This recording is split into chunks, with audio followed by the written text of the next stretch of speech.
motivated. It's and also happened not before, but it looking is for anyone nonetheless else. still rather Mel Strides, the extraordinary Shadow that somebody Chancellor, who was has only been remembering the elected former or Conservative officially minister. sworn in as an was, MP extremely less than forthright, 24 hours very ago, clear in in what 3 they weeks' believed. time, going Not to be everybody running the agreed with country. her, but she knew Yes, where I think she it stood. is But she rather combined extraordinary. I think with enormous the energy, issue that isn't twinkle in whether her eye. someone Two like men that have died should after going- automatically have to hold a general election. If Andy Burnham wants to introduce major changes to our constitution, he's talked about overhauling the House of Lords. He's also talked about overhauling our electoral system, bringing in some form of PR. I think if he wants to do any of those things, he needs a mandate from the public to do them. To try and do them without calling an election, I think, would be a constitutional outrage. I've got an interesting tweet. There's always a tweet, Julia. Yep. If I can just read this out to you from Andy Burnham 3 years ago. We need to start demanding a general election at the end of this Tory leadership election. Well, well, well.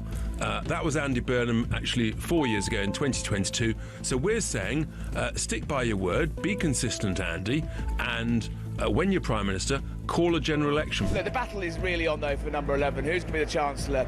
Ed Miliband, don't forget, has played an integral key role in this coup, and it is a coup because no one apart from 25,000 good people in Makerfield have voted for this guy. Yeah. So he's played a pretty integral role in undermining Keir Starmer. Keir Starmer and Ed Miliband aren't really speaking. He can want a big reward.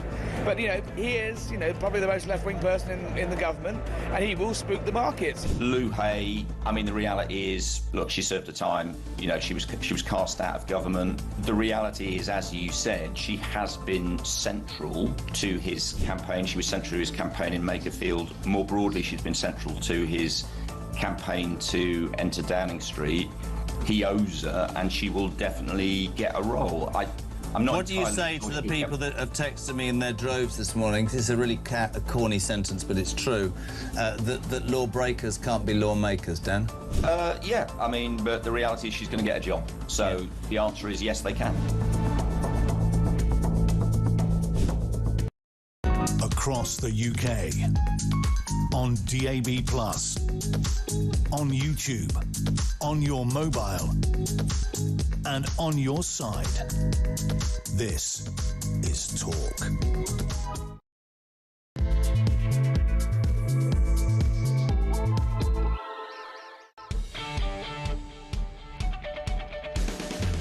Hey, very good morning to you. Just gone 6 o'clock. We're live across the UK with Talk Breakfast, the home, of course, of common sense and the home of you, the alarm clock. Brit, thank you for tuning in. As ever, we'll tell you what's in the news. We'll ask you to get involved because your views on the day's news are what make this show what it is.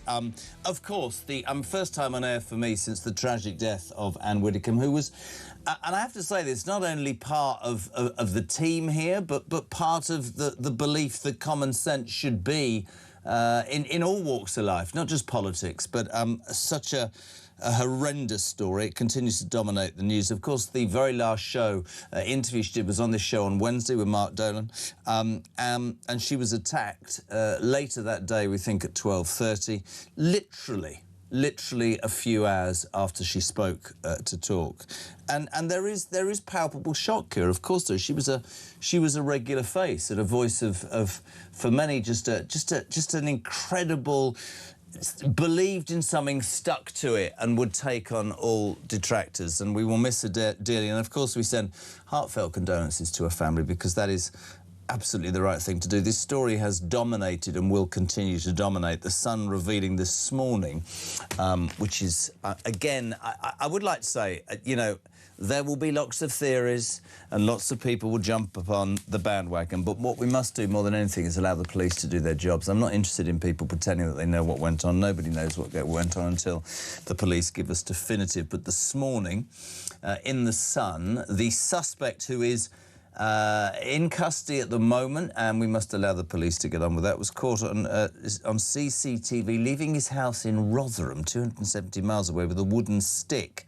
He's being questioned. We'll keep you updated. Any breaking news, you get it first and foremost. 270 miles, though. That immediately begs a question. I found out today as well that our house had actually been on television a few weeks before. I don't know what the programme was, but it had been shown. Now, Nigel Farage went down to the place that she used to live in, Hayter, and laid some flowers at the weekend. He believes it was a premeditated murder. He certainly makes a very salient point that it highlights, you know, the need for security. And the irony, of course, that is all politicians. David Amess, you remember that amazing MP in Southend, he was killed in the midst of doing a surgery, stabbed. I didn't know until the weekend that Anne Widdecombe was his eldest daughter's godmother. The link is appalling. But actually, this is the week where Labour, the government, want to cap political donations.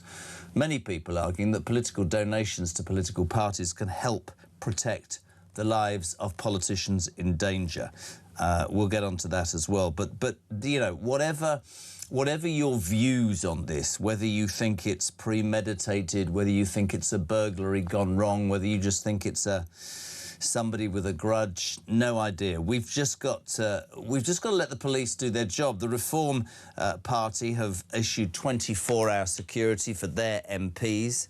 They're also reviewing with the police will be emails that were sent to Anne Widdecombe if there were any threats against her life in the week before her death. But I don't want to get this wrong, because I wouldn't. I've always tried to talk honestly, and I'm going to be really calm today. But I found out something yesterday that just about sums up not the left, but the duplicity of some.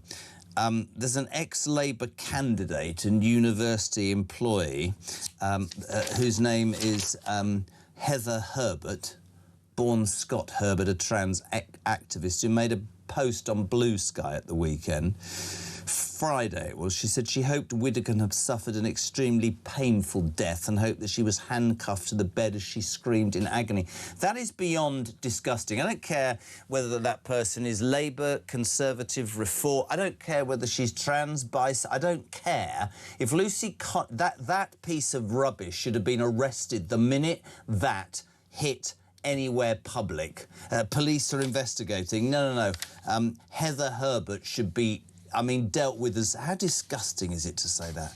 Absolutely disgusting. So we'll talk a lot about Anne Widdecombe this morning, not only the impact that she had on you, the listeners, and us, her fellow workers, but also, you know, what it means politically moving forward. 0344 499 1000 is the number. Tommy is here, 0344 499 1000. I think... people will have lots to say about that. You can text us as well, 87222, and we want those voice notes in. Same number, of course, 0344 499 1000. In other news, it is a week to the day that Andy Burnham, unopposed, will not only become the leader of the Labour Party, but will be the Prime Minister of this country, which is extraordinary. Lots coming out today. The Tories demanding that the Parliament's recalled so that the new Prime Minister at least has to put his face in front of 600 MPs, because let's be honest, right? Let's be absolutely honest. They're going off on holiday till September. I mean, there's a session and then there's... unbelievable. What do you make of that? Also, reports today that he plans, here's the surprise, peeps, a £38 billion tax raid. That'll be true. That'll be interesting. You must have seen the football Saturday night. Honestly, what have I got to say about the football? We played crap. And we still won. And that gives me more hope than ever. Can you imagine if we actually played well? Next up, Lionel Messi and Argentina on Wednesday. I've got to be really careful this morning, but we've had some success against Argentina, is all I would say, on the football pitch. 0344 499 1000 and more royal news as well. You might have seen the pictures yesterday from Wimbledon. The Wales is out in force. Reports over the weekend that the ginger one, Markle, and the children met the King and Queen at Highgrove on Friday, which is lovely. So much to talk about, peeps. 0344 499 1000. Text to 87222 to say a very good morning to the legend that is Poppy Coburn. Good morning. How are you, sweetheart? Yeah, I'm very, very good. It's a difficult one, this, because the whole Anne Widdecombe story is so dominating the news, and for here, for talk, for all of us, it's a very personal story. Did you know Anne Widdecombe? So I remember when I was first starting out in my job, I think I had to call Anne Widdecombe when it was working as a kind of semi-producer role, and chatted to her on the phone for a while, and she was absolutely lovely. You know, when you're really early on in your career, it's very nerve-wracking actually picking up the phone and speaking to these people who have got big profiles who don't know who you are. And she was actually, despite her reputation as being quite stern, she wasn't like that at all. No, she beautiful. was really, really friendly. So yeah, it's really devastating news. I can't say that I was close to her at all, but it's just horrific that anyone could die in that kind of way. It's just unbelievable. And you think back to David Amos, and you think to Joe Cox, and you think politicians in general, and of course, I know Nigel, she was a reformer, and Nigel went down and respectfully laid flowers. A couple of cynics have said, you know, why did you do that? Well, if he hadn't done that, people would have had a go. That was the reason.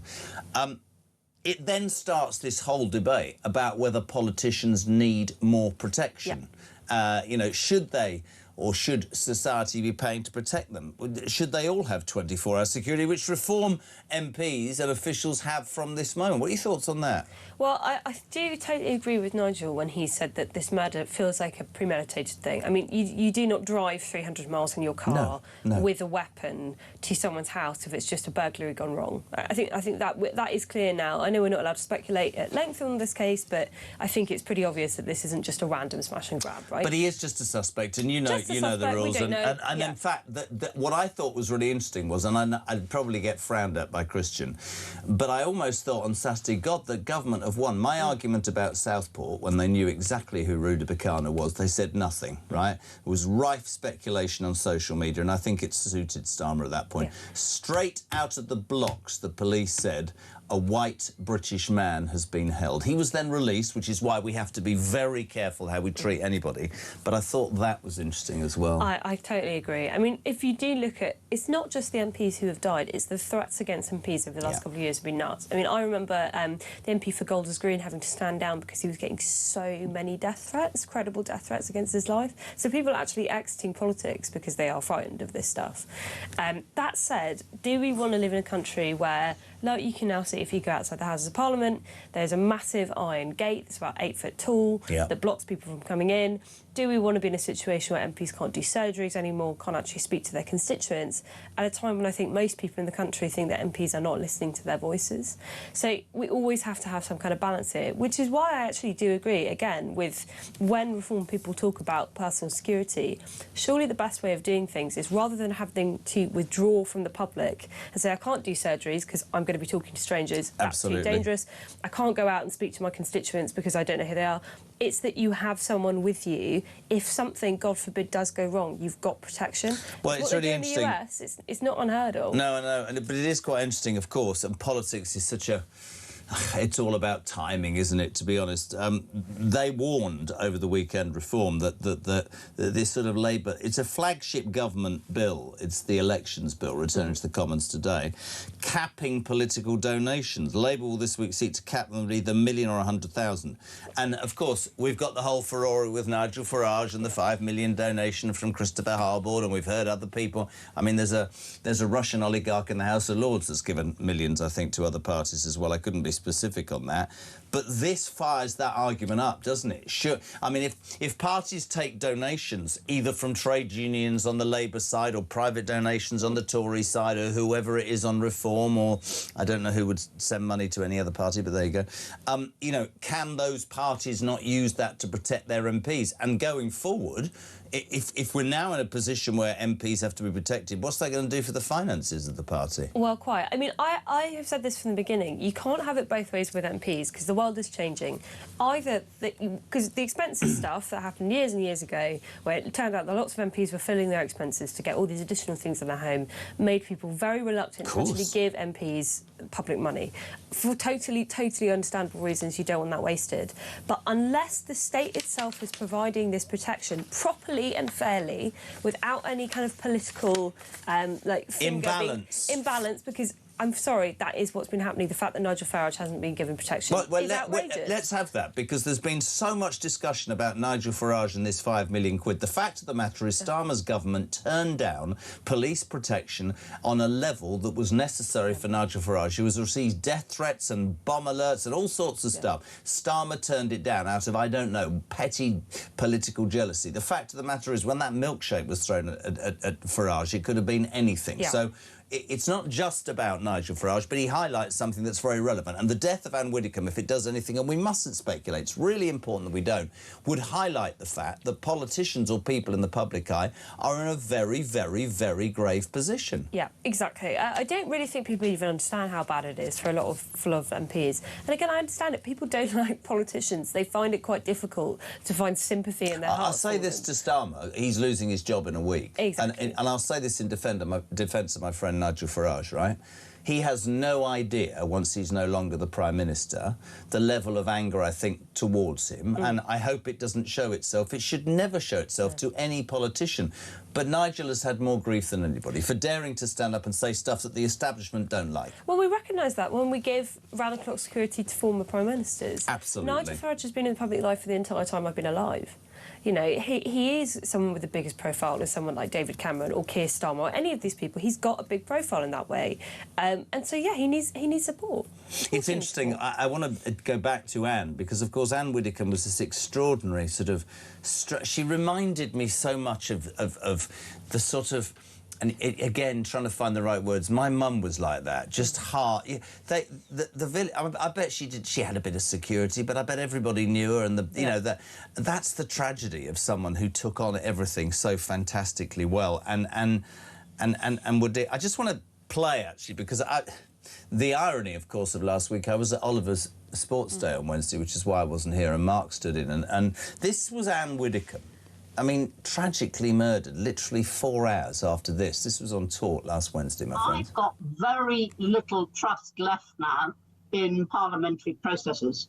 And if you look at this government, which has a majority on that committee, look at the way that it's reacted when it's felt vulnerable, you know, changes to political donations, cancelling local elections. Nigel is challenging that establishment, and he's called this the establishment versus the people. The attitude previously of politicians was that you just had to endure it. He has taken this decision because he wants an end one way or the other.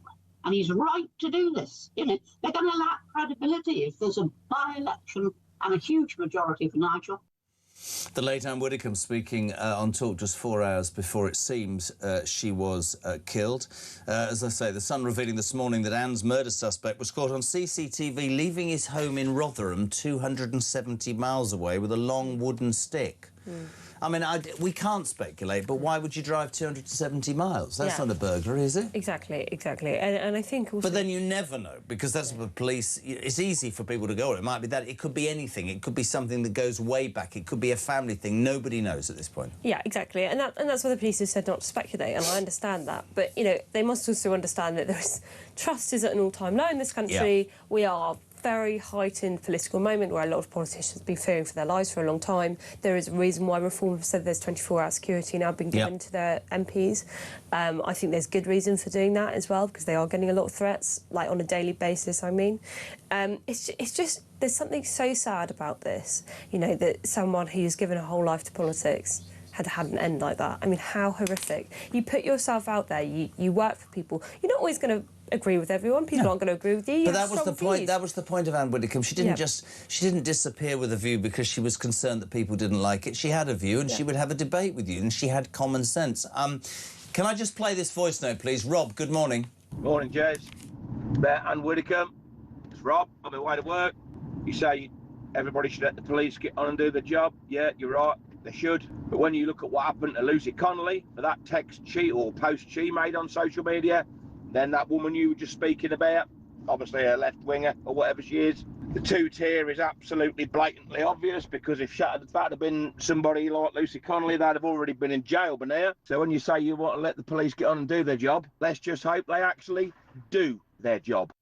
Couldn't agree more. And I know my lot. I know alarm clock Brits, and this Heather Herbert will send them through the roof. I'm going to repeat this. This is disgusting. An ex-Labour candidate in university employees being investigated. We'll get on with it, police. After saying she hoped that Anne Widdecombe suffered an extremely painful death, the police were informed that Heather Herbert, born Scott Herbert, a trans activist, made a post on Blue Sky Friday saying that she hoped Widdecombe had suffered an extremely painful death and hoped she was handcuffed to the bed as she screamed in agony. Can you explain to me, do you know what, Christian, I'm going to say it.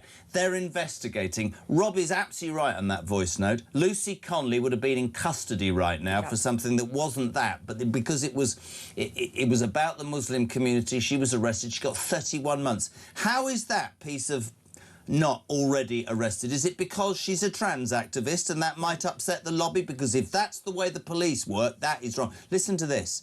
That piece you just read out about that trans scumbag has actually turned my stomach. They should be arrested immediately and the key thrown away for such foul words. Anne was a human being and loved by so many of us. Sorry to all at Talk for the loss of a fantastic friend to you all, Dean Robertson. Are we talking that this person is not going to be arrested because the police might fear that it might upset a certain community? Well, again, it comes down to the two-tier thing. Now, I'm a free speech absolutist. I really think unless you're putting an immediate death threat, then you shouldn't have the police involved in online speech. I really agree with that. But that said, it's the hypocrisy of them. Yeah. They used emergency powers to prosecute Lucy Connolly, despite the fact of her having apologised, despite the fact of her having a young daughter. Didn't matter, they threw her in jail, regardless of what they wanted to make a point. With stuff like this, they always put out the same mealy-mouthed statement that we're looking into it. Well, it is there in black and white. I mean, we know who said this. They've said it under their own name, under their own face. That tells you something, doesn't it, that they feel that they can just do what they want. You know, it doesn't even matter. They're not even ashamed that their colleagues might see this post.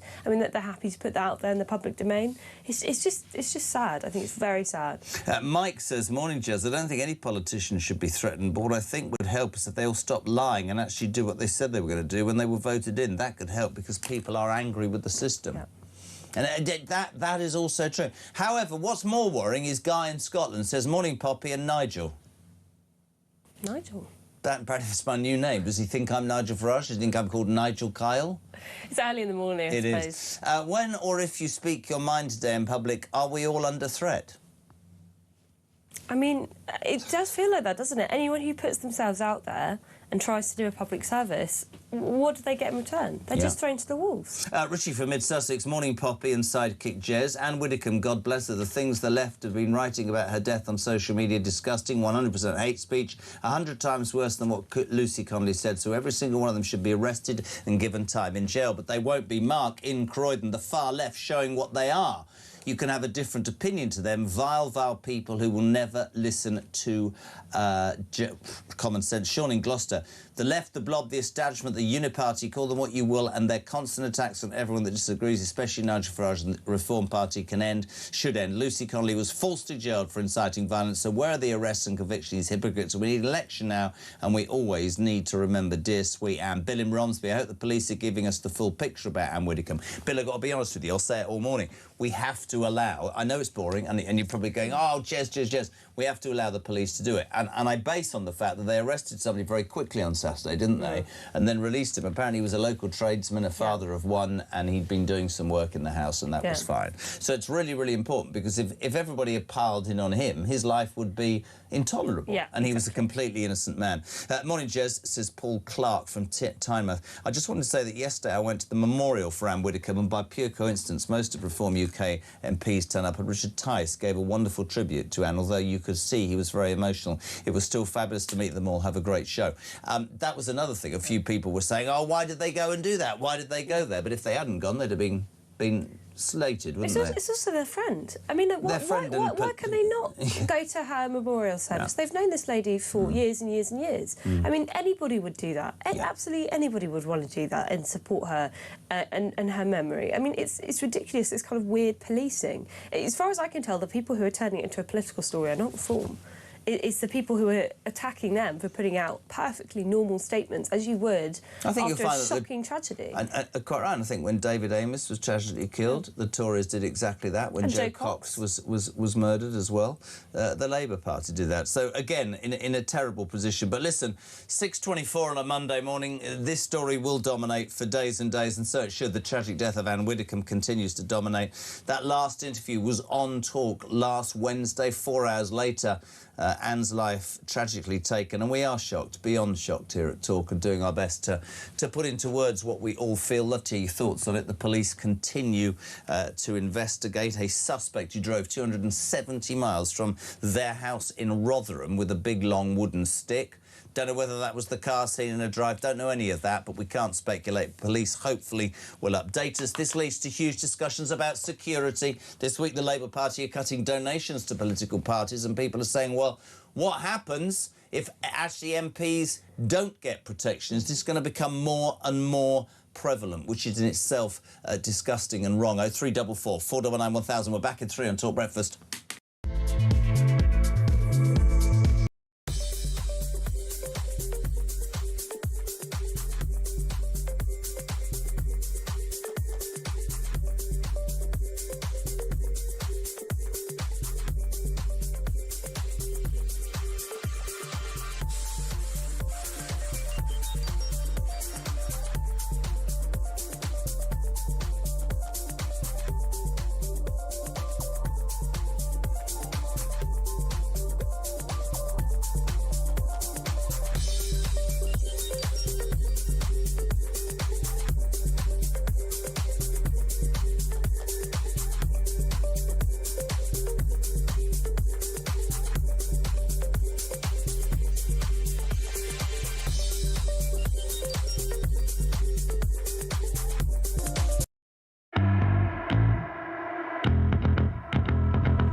Thought about it hard, and I've decided today I will resign as a Member of Parliament for Clacton-on-Sea, thereby forcing a by-election.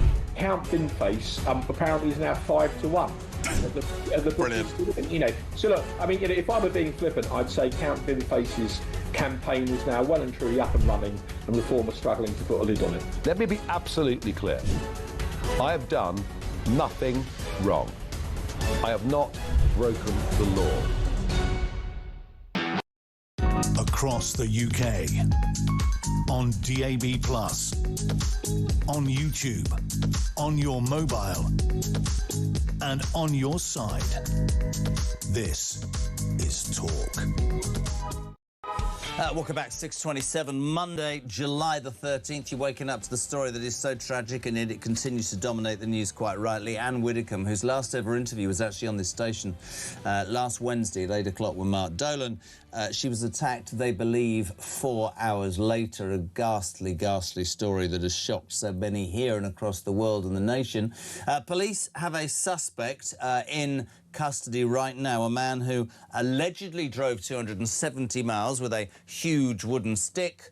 That's as much as we know. We cannot speculate, but it's led to all sorts of questions. Here's an interesting thing, Poppy Coburn, who's doing a sterling job as ever. Page 4 of the Mail, crimes against MPs on the rise. MPs were the victims of a record number of crimes last year, including burglary, assault and threats. 984 cases of crimes against MPs, which begs the question, why would anybody want to be an MP anymore, or a political voice? I also think that number's probably an underestimate. A lot don't even go to the police anymore. I mean, and it's kept out of the news, partly because they're worried that if it is publicised, it will encourage more people to try and go after them. Yeah, no, you're completely right. Why would you want to be an MP now? I mean, you're basically powerless within your party. You're just someone that they throw through the lobby to say yes or no. You know, yeah, the money's good, but you also have a hell of a lot of scrutiny that comes to your family. I mean, we could see that with the Sky News debacle, right? Like, people knocking on people's doors. It becomes a scandal. You feel that your whole public life, you don't have a private life. All of a sudden, there's no division between those two things. So, yeah, no, I don't blame people for not wanting it. Why would anybody want to be a politician or a television? It's true, right? And I don't think politicians ever have had the scrutiny that they've ever had before. Adrian, good morning, my friend. Have you ever noticed that people on the left, whether it's the Labour Party here or the Democrats in America, always accuse people on the right of what they do. So we've got all this furore going on about the £5 million to Nigel Farage. But the unions have paid millions and millions and millions of pounds in, and a whole heap of stuff. So they're doing it all the time. R.I.P. Anne. The good people are thinking of you. I tell you what I do want to do, and this show will forever talk about the things that are happening, and we'll talk throughout the morning about Anne Widdecombe, and your tributes and your thoughts and your stories were welcome. She was a beacon, Peter says, of free speech, but as usual, those who hate free speech, in fact, had to extinguish that beacon of free speech. Rest in peace, Anne. You had a lot of admirers. Brad White, R.A.P. Anne, gone but never forgotten. Poppy and Jez says, John, why does the media describe Anne as an ex-MP and not Reform UK Crime and Justice spokesperson? That was a job title when she was so brutally taken from this world. John in Carmarthen, Cliffs in Berkshire, morning both. It's not just politicians who often need enhanced protection. Anyone in the public eye, especially if they hold opinions that aren't of the left. Do talk presenters receive threats against them on a regular basis? Christian, Poppy, do you want to answer that? I mean, listen, I've been doing this for 20 years, so I'm not the right person to ask. I've had whatever. Just really? have to. Oh, what? Come on. I don't think this story should be about. Maybe I'm old-fashioned. I don't think this story should be about talk presenters or other people. I think it should be about a lady who had massive, massive impact in the beliefs that she had. Not everybody would agree with that, but if you're now living in a country where saying those things can result in you being murdered, maybe, or being sent... Some of the... I mean, I've said this about social media. Yeah. I mean, I'm going to tell this story all morning about Heather Herbert. You have to be pretty sick when an old lady is bludgeoned, it seems, to death. Yeah. And you can put on social media, I hope it was painful and you were handcuffed to the bed and screamed. That's what's wrong with society. There's plenty of people who have suffered, plenty of people... And Nigel Farage, I think, to be honest, I think that the bubble burst for him because I think he was just fed up to the back teeth. Yeah. It used to be like that when you were in show business. You know, the press would be at you the whole time, going through your bins and whatever. I think that's improved, but it does beg the question: why would anybody put themselves out there? Because it's awful. Well, doesn't this remind you of the killing of Charlie Kirk in America as well? That's not someone who was openly a politician. He was just a public figure. You know, he had his audience, he had his fan base, and he was killed for it. Absolutely. His trial is currently ongoing of the man who murdered him. I mean, look what happened to Charlie Kirk. I don't make it political, but the left were out in force in America. They were absolutely over the moon. Absolutely celebrating. And if we're getting to that point, then God knows what's needed. Probably a bit more, well, I don't know, truth. Talking of which, the tragedy of Anne Widdecombe, and again, this is going to make me sound like I'm being unfair. In a week's time, a man who 3 weeks ago wasn't even an MP, is going to become the most powerful person in this country. We're talking about Andy Burnham, who in a week's time, if nobody opposes him, and nobody wants to, it seems, or is allowed to, he's going to become Prime Minister of this country. Now, one of the things, and this is not for bait at all, right? I mean, he'd be getting a lot more scrutiny without this, wouldn't he? He'd be getting a hell of a lot more scrutiny. I mean, the Tories, and I salute the Tories because I think they're right, are calling for Parliament to be brought back, because when he gets made Prime Minister, they're on a 6-week holiday, so he'll be in charge of this country. He won't even have faced the people that we have elected to represent us. 25,000 votes are apparently all it takes to be able to lead the country with no scrutiny, because actually I think his MPs had a responsibility to have an open competition. Yeah, I agree. Even though they knew it was going to be Andy Burnham, but they should have, at least from their own self-interest perspective, you've just had someone lead the country who's been such a catastrophic failure. Who didn't tell us what he was going to do, and look where that ended. Absolutely. Didn't have a plan. Not at all. Didn't have a clue. The manifesto was immediately ripped up as soon as it was inconvenient, OK? So that created so much anger in the backbenchers. What have they done? Well, we're bringing in this man from the north. He's got nice eyelashes and a fun accent, but we don't actually know what he believes. Do you think he's got nice eyelashes then? Oh, yeah, of course he's got nice eyelashes. Look, even in politics you can be honest about people and their good traits. Sorry, you haven't got the same. I apologise. Shame your eyelashes. No, it's not working. OK, fair enough. But we don't know what Andy Burnham believes, because listen to what he said during the Makerfield by-election. That was not authentic Andy Burnham. But what is authentic Andy Burnham? Well, we don't know. As you've correctly pointed out, there's something important to know about how Labour has done this competition, by the way. They've made it go on for a week, despite us knowing that he's the winner. OK, we already know that Andy Burnham is going to win this competition. There is literally mathematically no way that he can now not be elected as Prime Minister. Why are they doing that? Well, because, as you say, they want to go straight into the recess. They don't even want a couple of days of Andy Burnham being Prime Minister in the Houses of Parliament. That is wrong. The leadership contest closes on Wednesday night. Yeah. MPs go on recess. When do they go next week? Next week. Yeah. This is utterly ludicrous. I completely support the Tories. A man is going to end up in Downing Street with his finger on whatever buttons you end up with your finger on, right? And absolutely no scrutiny at all. There are massive rumours today that he plans... I mean, all go, oh, this is outrageous. I've been saying it for weeks. The £38 billion tax raid when he replaces Starmer. Of course he's going to do that, because that's what the Labour Party does. Yeah. I mean, you've had Starmer, who won't face up to the problems and pretends it's all right and then ends up with egg on his chops. This one will absolutely tax the Red Wall and Middle England, because there's also talk of a mansion tax and, you know, the wealthy paying more. And a lot of people listening, Alarm Clock Brits right now might be going, you're right, Jez. Maybe he's right, Jez. Maybe the rich should pay more. I would only simply say this to you. People with the really successful people who are leaving this country are taking all the tax that they pay away from the Exchequer and away from benefiting the country as a whole, because actually aspiration success isn't a bad thing, is it? No, of course it's not. And that's something the Labour Party pretended that they didn't believe in anymore. They said that they'd changed under Tony Blair, but they haven't. No, not fundamentally, they haven't. And the reason for this is, look at the backbench MPs, look at what jobs they were doing before they came into Parliament, and you'll quickly realise that most of them didn't have real jobs. They were getting money from the state in some way or another. And that is why they don't understand what it's like to run a business. They don't understand what it's like to have to run payroll. No. When you look at the numbers at the end of the month and you think, how am I going to be able to afford to pay everyone, let alone myself? They haven't got an idea of risk, why people start businesses, why people take on risk. Well, it's risk-reward. At the moment, it's just risk for people. They're just taking.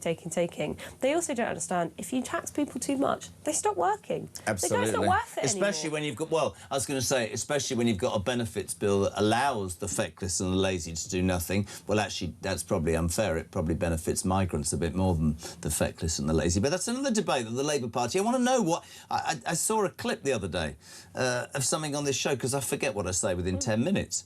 And we're talking about the welfare benefits bill. Yeah. It's I just say it every show. To think that we are paying out more money to benefits than we are getting in. So it's spend more than you got. We're already in balance. We're paying $12 billion a month in interest. And yet, I absolutely guarantee Andy Burnham might be right now a demigod to Labour. He will not cut the welfare benefits bill. Not in a million years. He won't touch it. Won't touch it. You could see it last week with the Timms review when they were coming through looking at PIP. And what was the conclusion of the Timms review? That it's too difficult to get PIP. Really? Really, with all these people coming into doctors' surgeries, printed off little scripts from the internet saying, I'm going to kill myself if you don't tell me how to get this. You know, it's a joke. If you talk to doctors, GP surgeries, they'll tell you about the reality of people claiming these benefits. And the Labour Party's conclusion is it's too mean. It's not nice enough for people. Well, the problem with that argument, and I've said this to anybody from Labour that I've spoken to, I get that. And the argument is always about people who go, yeah, but you're going to be hurting the real people. No, the real people are missing out because... What is wrong with us assuming that people scam the system? Why are we unable to say, yeah, you're a liar, you're using this system to benefit yourself. You're coming into this country and taking advantage, and you probably only come into this country because we wipe your backside. What is wrong with that? No, and you can see the same thing with Shabana Mahmood. Again, she's back in the news about this ILR reform. Yeah. Well, she said, actually, now, maybe I'm going to water it down to curry favour with the new Prime Minister, Andy Burnham, who clearly never agreed with these common-sense reforms. And this is going to be a thing that's lost in all the news. She's going to say it's more difficult for these people to get benefits for a few years. That's not the point of the ILR review, because if people can leave the occupation they came into the country to do, which is social care, OK, eventually they will end up on the public purse and we will have another crisis in the social care system. So it would have been a massive waste of everyone's time, a massive waste of billions of pounds of taxpayer money, and now we've got a burden to pay for the rest of our lives. That's how the Labour Party governs. Sorry, a burden or a Burnham? Burden. A Burnham to pay for the rest of our lives. Let me tell you, that's probably true. I mean, if he taxes... How can people even begin to imagine that? £38 billion worth more of tax cuts. It doesn't make any sense. And the fact of the matter is, right now, this is how I see it, peeps. I could be wrong. I probably am. We are skint, right? We need a Prime Minister to come in and not talk about anything other than this is the facts. This is what I've got. This is what I need to find. This is how I'm going to do it. It's going to be tough, but we're going to have to do it because we've overspent for so bloody long. Not just the Labour Party, the Conservative Party as well. COVID. Really? Yeah. My son-in-law, I love him, he went, they've given me £10,000. And I remember thinking, you do know they're going to get that back off you at some point, don't you? There are people out there who genuinely, in their millions, thought that it was just a free giveaway. Yeah. And the government's communication of that was absolutely appalling. Listen, 0344 499 1000, 20 to 7. Poppy Coburn is here. Morning, Pete. The left never arrests the left. As for the Anne Widdecombe thing, well, you know, regardless to everything else, it does prove that people like Nigel Farage need protection, that all MPs need some sort of protection, because if it's going to get to a point where people are going to get murdered for their views in this country, then it just makes it like some South American dictatorship, doesn't it? Or some mafia-style run organisation. Or even, let's say it, what's going on in Iran. The people that are running that. You can't open your mouth and say a word, or someone will come to your house and kill you.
Across the UK, on DAB+, on YouTube, on your mobile, and on your side.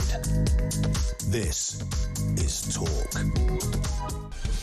Welcome back, 18 minutes to 7 on a Monday morning. It's Jeremy Kyle and Talk Breakfast, the home of common sense, and where your views on the day's news are more than welcome. Poppy Coburn from The Telegraph is here. 0344 499 1000 for your voice notes and your calls. The tragic death of Anne Widdecombe will continue to dominate for days and weeks, and so it should. Her last ever interview was on this very show on Wednesday with Mark Dolan. She was murdered some 4 hours later. The Sun today revealing that Anne's murder suspect was caught on CCTV leaving his home in Rotherham with a wooden stick. He then allegedly drove 270 miles to Hayter, the village in Devon. We don't know. We cannot speculate. It isn't right. We must allow the police, quite rightly, to get on with their job, but it's just led to so many questions about what's behind this. Nigel Farage said it was a premeditated murder. I think we have to be careful and establish the facts, but there's lots to this story that's going nowhere. Also talking about Andy Burnham this morning. Andy Burnham, a man who, in a week, Poppy Coburn, will be the Prime Minister of this country without any scrutiny at all. He's getting away with absolutely everything. But let's talk to you about the other big news story of the day. I've been chomping at the bit, obviously respect to the late, great Anne Widdecombe. England through to the semi-finals of the World Cup this Wednesday against Argentina. Don't start me, Damien. Messi and Argentina, who I think are there for the taking. But you went to the pub. I did. I actually did. You were drunk before you went to the pub. Yeah. It's the only reason I went, obviously. Yeah. No, I mean, I'm a classic fake football fan, which is that I only turn up when we start winning things. Yeah. But I will say that I was very keen to watch the game to its completion because it was quite exciting towards the end, even though we weren't playing fantastically. We played for most crap. Of it. Let's have it out. We won playing crap, which gives me more seriously hope than anything. All these people are going, oh, we haven't played very well. I don't give a toss whether we play beautiful football or not. We're through. The Argentinians, though. Oh, actually, sorry. Continue with the story. You and Mr. Coburn. No. Well, so he insisted we leave the pub. He was like, I can't watch this. I can't watch this lose. It's too upsetting. Like, I've had enough of this. We're on the tube, but he's listening to it on the radio anyway. I think he just couldn't physically watch it. And then we score. Jude Bellingham scores, and he goes, we need to get off the tube, we need to get into a pub. So we got off the tube in the middle of our journey late at night, and we ran into a pub, into the middle of a group of Canadian people who were there on their holiday, and we were like pushing them out of the way at the television. Get out like, of the way. Go we're on, English, we need to watch this. And so we did watch it to its end, and it was very, very Why? exciting. I thought there was a pub across the road from the new flat. Why did you have to be in a tube? Delightfully, this pub is closed. It is not playing the football, which I'm very pleased about. Because you can otherwise sleep. I wouldn't sleep at all. I watched it on my own. Again, thought we were terrible, but genuinely in my head thought we're going to win. We'll have Harry Redknapp on this show later on as we look forward to Wednesday. Argentinians will listen. The tensions between the two countries is still palpable. Think Falklands. Think all of that. I don't know. I think they're there for the taking. And then the French. I mean, it's exciting, isn't it? So, yeah, Harry Redknapp will be here. So what's your prediction now? You were very cynical at the beginning. Do you think it's coming home? Don't look at me about that, Damien. Leave me. No, I can't. I think we can beat Argentina. Do you? I'm not sure we can beat France. Do you think if we stopped the 500 million that we give to France for benefit claim, for illegal immigration, do you think if we announced on the tannoy just as the game was getting underway, we're not giving you that money anymore, you French whatever, do you think that might impact? Do you think we took away some of their fishing licences if we get There's a better way of doing this. What you need to do is raise the stakes even higher than they already will be. Right. You get the money if you win the game. We double it. We give double or quits on the World Cup final. I don't think I'd do that because to not do any work. That's good. And if we win, you've got to give us all that money back. Oh, Poppy Coburn, diplomacy at its best. I love that. Morning, Rob. Morning, Jezza. Rob here, Cambridgeshire. Rich. Right. Well, I get 13 grand a year for a pension, and I've got to fund a car. I've got to fund my house, pay all my council taxes. I've got to live. I've got to eat. I have to take cheap holidays, etc. I get 13,000. But you know, if you're on PIP and all of this other stuff and claiming whatever you can be earning 20 to 30,000 to view in a house. But me, I'm one person. I've got to fund everything on 13,000. Those people on those benefits are rich.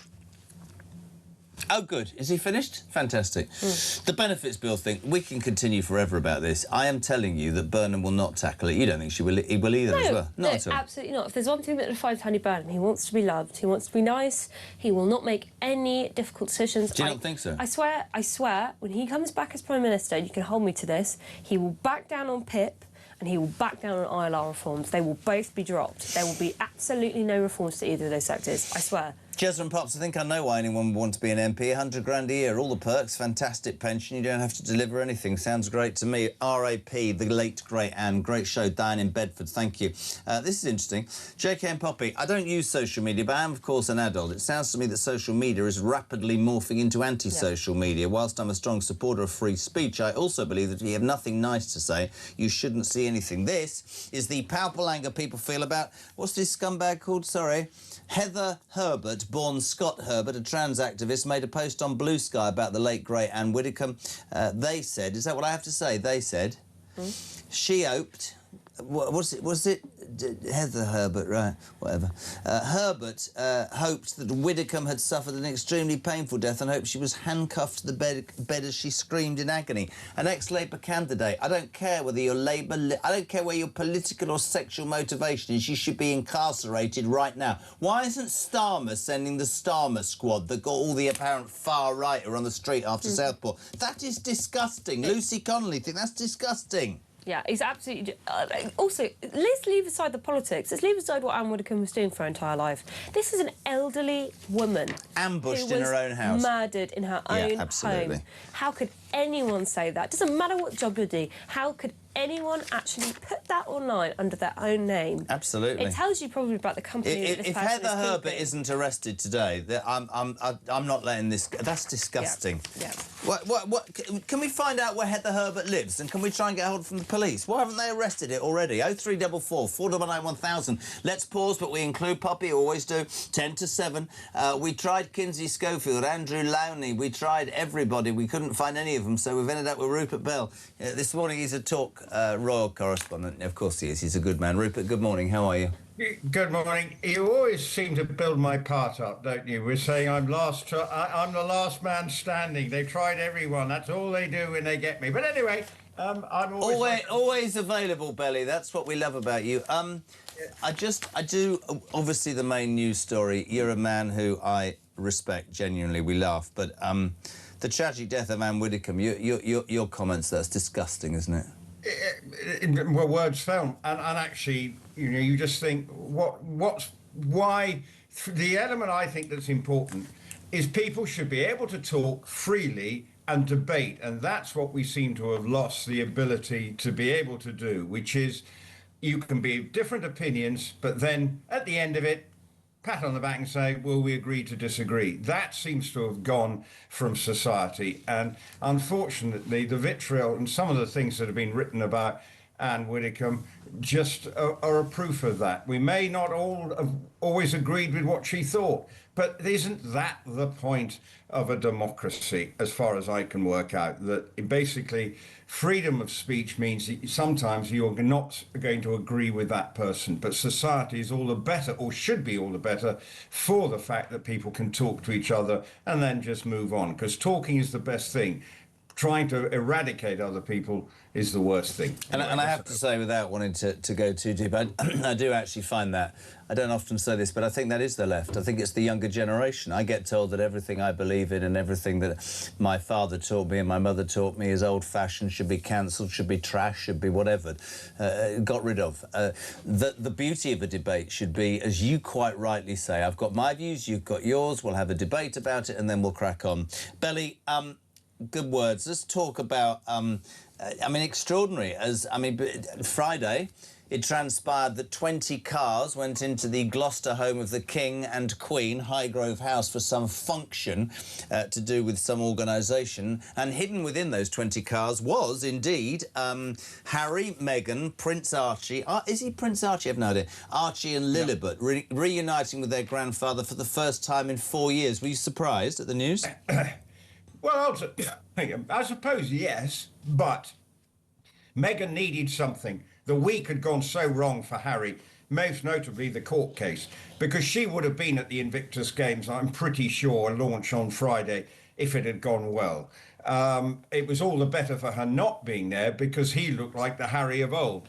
But then to see them go into and meet, I think that's a good thing in a way, because from a family point of view, it's a grandfather wanting to see his grandchildren. Absolutely nothing wrong with that. But it was the soap opera of the week that every day was a different episode. That was what I think was so unedifying for everybody. And it's all Harry's doing. And then to started with him saying the his verdicts was a whitewash, criticising the King's Court, and the High Court judge. So it was, no wonder. And Meghan didn't say a thing all week. And normally, if it had gone well, I'm pretty sure we would have heard her shouting from the rooftops. So I'm glad they did meet. If it was an hour, I don't know how long it was. There's all sorts of speculation, but at least they've met. He then appears doing goat yoga, I think, on Saturday. Goat yoga? Well, there was some function. No, we're Scotty Little Soldiers at Maxstoke Castle in the Midlands, and I think there was something like that. Anyway, people can correct me if I've got it wrong. But Poppy, is there such a thing as goat yoga? Goat yoga? She just drinks pints and watches football. She goat wouldn't know. yoga? That's what he just said. Benny just said goat yoga. Is that some kind of new drink that is like trending that I haven't heard of? No. But I think the therapy of animals, basically. I think it's about with helping people. I've heard of right? dog antidepressants. I didn't realise they were moving on to other solutions for mental health for animals. My credibility's gone out the window with you, Jezza, with that statement, hasn't it? I'll just try and find out exactly what was going on at Maxstoke Castle. I can see Poppy's googling away. So you're right. I saw the pictures of him afterwards, looking like the cat that had got the cream. She hasn't appeared. That's great. I'm a little bit more cynical. Maybe it was a box ticking exercise. I know he loves his son, but they're so toxic. I mean, I want to talk about the other story, which is to do with this. Yeah. Can you ever see a reunion between William and Harry? Not at the moment. I don't think so. And I'm sure he might have had a view with his father about the whole thing. And for Meghan, it's achieved what she wants. It's once again re-established, and maybe not been seen, but we read the news story, that they're still part of the royal family. And that, I think, is what people find... Oh, she didn't want to be part of the royal family. Yeah. She called them racists and everything else.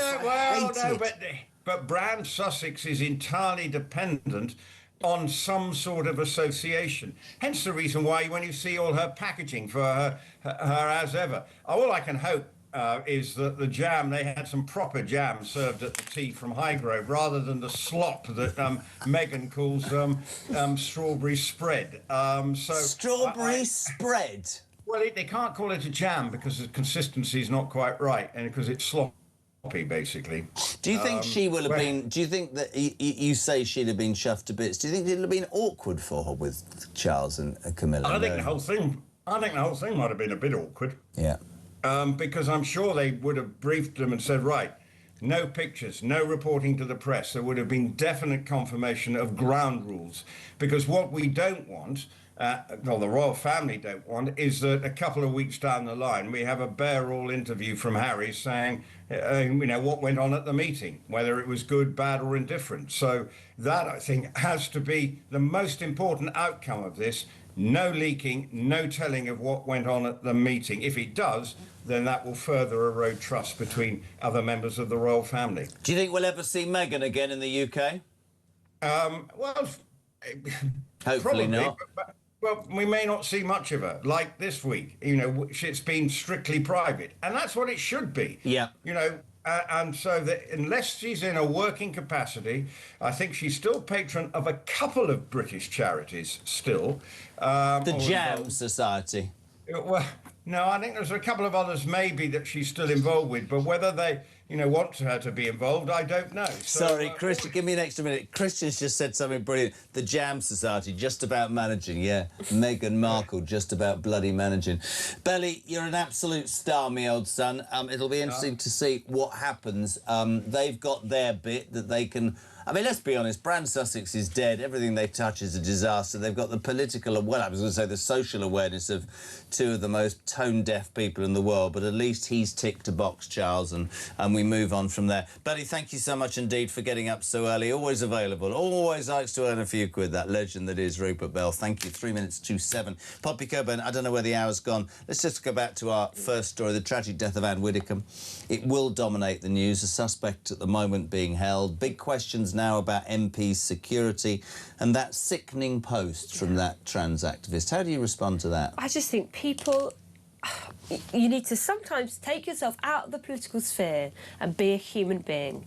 And you must sometimes realise that if you post something like that so disgusting about an elderly woman who was murdered in her own home, then I don't know how you could live with yourself. No. You do it under your own name, that you do it in a way that you're not even frightened that your employer cares. I think that's the truth about where the left is in this country. They just don't care. They don't care.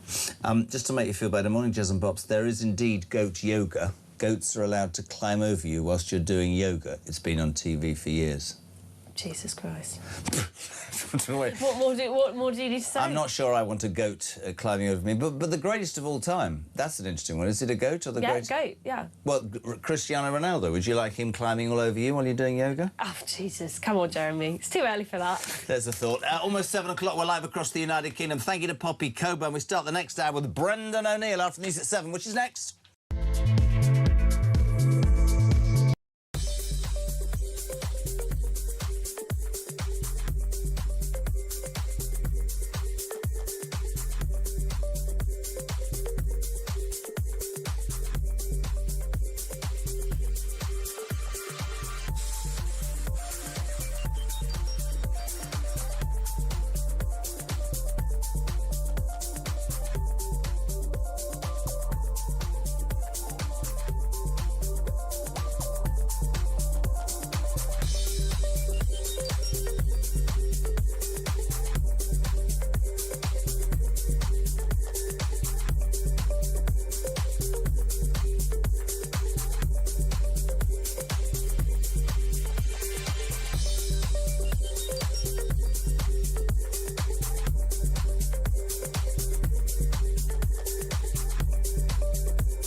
We've got some breaking news that has just come in. TalkSport have announced a brand new partnership in a developing story. We hear they've created So Good Lager right in time for football's big summer. Just in, we're hearing that So Good Lager will be pouring pints across all O'Neill's pubs and some of the best sports pubs across the UK. With the big kickoff just around the corner, you can find out where to get your hands on a fresh pint of So Good Lager at talksport.com/lager.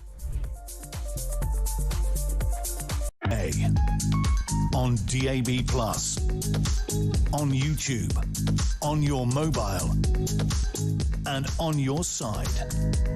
This is Talk.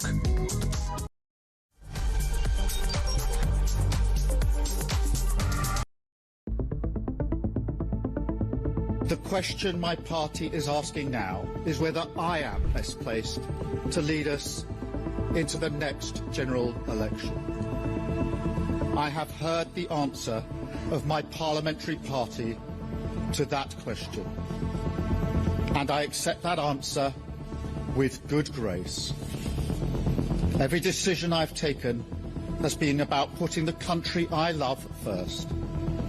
That is why I will resign as leader of the Labour Party. Well, you know what? In the end, he did do the right thing, and there were some achievements, and he's an honourable man, and he cared about public service. Guys, that's not what happened just now. In the last half an hour, Keir Starmer resigned, and he resigned because he was pushed. Most of his issues, most of the things which have damned him from, let's face it, within days, within weeks of him becoming Prime Minister back in July 2024, or of his own making. They were things he chose to do, cutting the winter fuel allowance, damning everybody who wanted to have a public inquiry on the grooming gangs as jumping onto the far-right bandwagon, the two-tier policing after the Southport riots. This man brought it on himself. He was not a good Prime Minister. There was two things on that manifesto. One was a picture of Keir Starmer and the word change. Well, promise made and promise delivered in that sense. Let's be honest.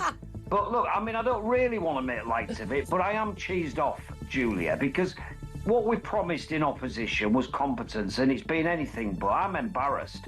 I'm really, truly, honestly, I am embarrassed, because I did think we would be competent. We've not been. I've no idea whether there'll be a contest or a coronation.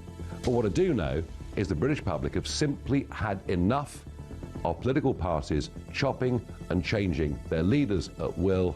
We vote for somebody in a general election to be our Prime Minister. We expect them to serve their term. And barring ill health or exceptional circumstances, what is going on here, frankly, is reminiscent of a banana republic that has totally devalued the very process of general elections and democracy. We at Reform demand a general election.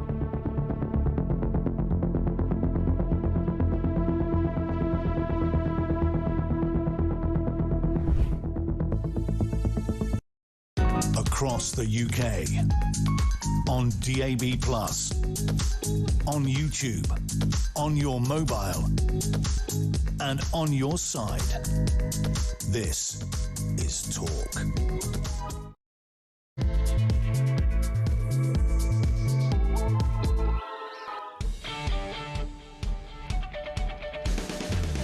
Welcome back, or welcome along. Just gone 7 o'clock on Monday, the 13th of July. This is Jeremy Curl on Talk, the home, of course, of Common Sense and of Alarm Clock Britain and their views on the day's news. As ever, Tommy is here if you want to have your say. 0344 499 1000, phone or voice note. We'd love to get those voice notes. Text as well throughout the show. I'll read some. 87222. What are you waking up to? Well, the tragic death of Anne Widdecombe, which has shocked so many, quite rightly, dominates and will continue to dominate nationally and internationally. Just an incredible woman who was part of the team here at Talk, who was a regular. And in fact, unbelievably and shockingly, her last ever interview was on this very show at 8 o'clock last Wednesday, a mere 4.5 hours before police believed that she was attacked at 12:30.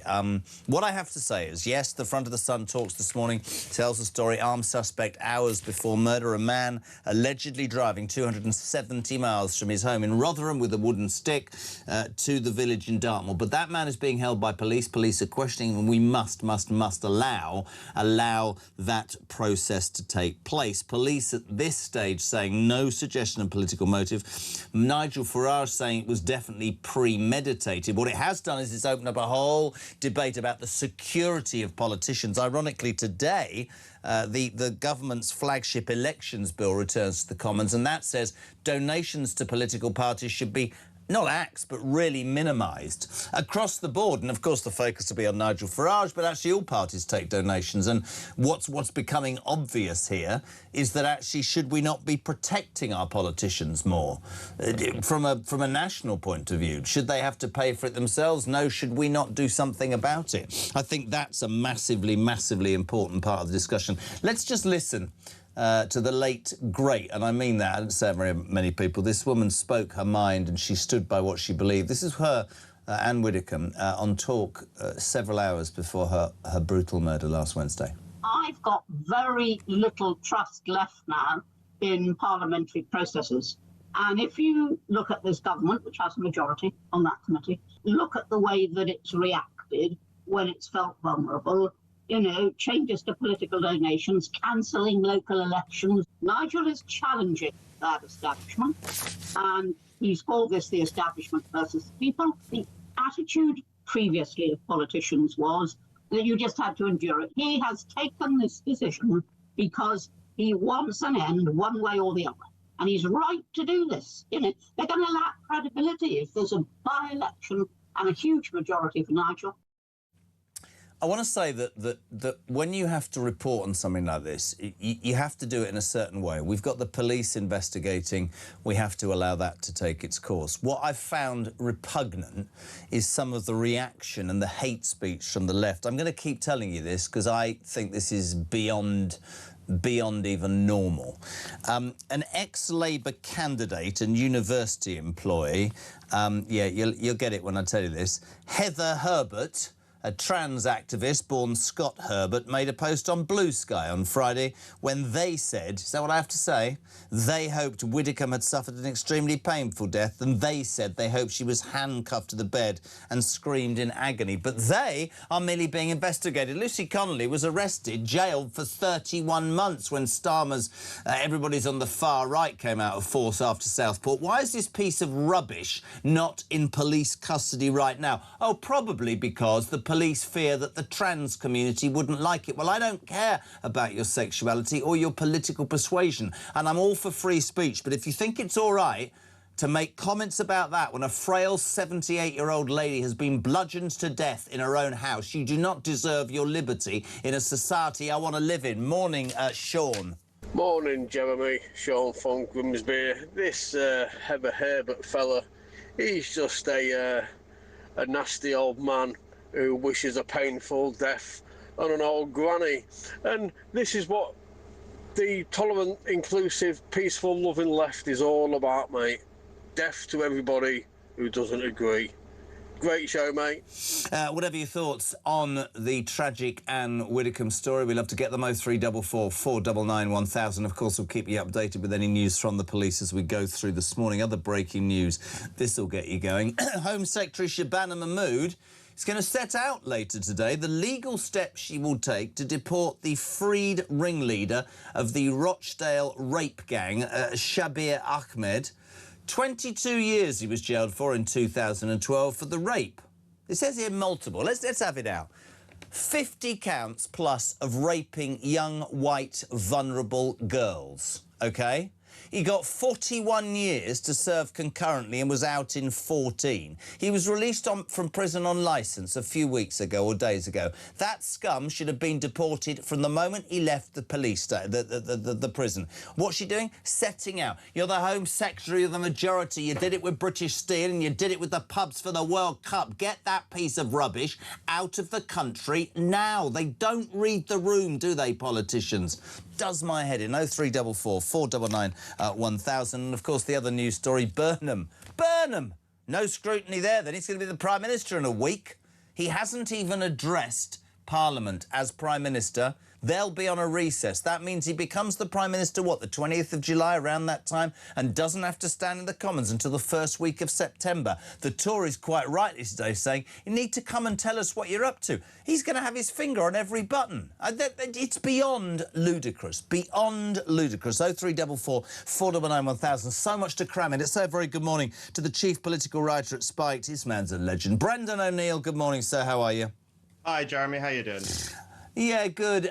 Obviously, the Anne Widdecombe story dominates, and what you get is you get all sorts of people becoming embroiled in conspiratorial theories. Firstly, your views, memories, thoughts on a real pioneer of common sense, really, somebody who had an opinion and stuck to it, whatever her detractors said. Absolutely. You know, just a lost kind of politician. We don't really have those kinds of politicians anymore. We had them on both the left and the right in the old days. You know, I would put her in the same category as someone like Tony Benn, Dennis Skinner, Norman Tebbit, Peter Shaw. You know, politicians who really, really believed what they said, who said things with conviction. And sometimes they were, you know, irascible and confrontational, but only because they so sincerely believed the ideas that they were putting into the public realm. You see that so rarely these days. Politicians these days seem to be out for themselves. They can't even give a speech without and ahhing 1,000 times. They haven't got good oration skills. You know, they don't seem to believe anything at all. So I think the reason so many people in this country are mourning for Anne Widdecombe is not only because she was a 78-year-old woman who seems to have been beaten to death in her own home, which is horrific beyond belief, but also because she was that kind of last kind of great eccentric British politician who brought something of extreme value to public life, and we're going to miss that. I think it's really interesting as well. I was reading a great piece in the Mail from Andrew Pearce, who I know, and Andrew Pearce is in a civil partnership, and he said, my dear Anne was anti that. He said, would never have come to my civil partnership ceremony, but loved us both, but was very steadfast in what she believed and was my dearest friends. And we'd have a debate and then we'd have a glass of wine. I said it earlier, Brendan, I sort of feel like with the younger generation, I always talk about, you know, daughters at university was, da-da-da. But, you know, they, the younger generation, and predominantly the left, have to say this, it's become popularist to say, Winston Churchill was a rapist, Margaret Thatcher was the worst person in the world, everything you believe in and support should be just eviscerated and should be taken, stripped out of history, disgusting. And I always go, well, hold on a minute. If you're entitled to your opinions, then I'm entitled to my opinions. And debate in a democracy, which Anne Widdecombe was fantastic at doing, was I could stand and in your face for 4 hours and disagree with everything that came out of your mouth, but that's what debate's about. And you're right, you don't get that anymore. It's all focus group led, and what would happen if I said that if somebody was offended. I thought she was I didn't know her particularly well. I interviewed her a couple of times, but you know, there is genuine sadness and shock here at Talk. Of course there is. Her last interview was on this show last week, but for a voice of reason and common sense, I don't think there's many left like that late great lady. Absolutely not. You know, I was talking to her just 3 weeks ago, in fact, in Makerfield, in the run-up to the by-election. She was there for the day to show the young canvassers how it's done. She was beating the streets for Reformed candidates. She was really, you know, geeing up the troops and getting them onto the streets. And I was struck by, you know, firstly, just how I was reminded how small she is. She was a very small woman, but she was just full of energy, full of beans, driven by her political convictions. And it's awful to think what happened to her just 3 weeks later. But, you know, you're absolutely right, Jeremy. People say that Anne Widdecombe and the right are horribly intolerant and unkind. She was, in fact, a very tolerant person. Yeah. She had a lot of gay friends, even though her Christian beliefs made her believe that homosexuality was sinful. But she left the Church of England. She reminded me of my mother. Yeah. That, honestly, I don't offend anybody. The day that females were ordained was that my mother, that was it. And it was exactly the same for Anne Widdecombe. And I'm not going to tell my mother, who would have been 100 now, that she doesn't have that opinion. That's the beauty of free speech, isn't it? Yeah, people have the courage of their convictions. Yeah. And people like Anne Widdecombe actually acted on the courage of their convictions. Yeah, that's true. You know, the real intolerant people, as we've seen over the past couple of days, tend to come from the left. You know, you mentioned Heather Herbert, who said, I hope Anne Widdecombe had a painful death. Or we saw Socialist Worker saying Anne Widdecombe is strictly dead, you know, having a laugh at her expense. We saw lefties online calling her a bigot and a witch. You know, thank God she's dead is essentially what they were saying.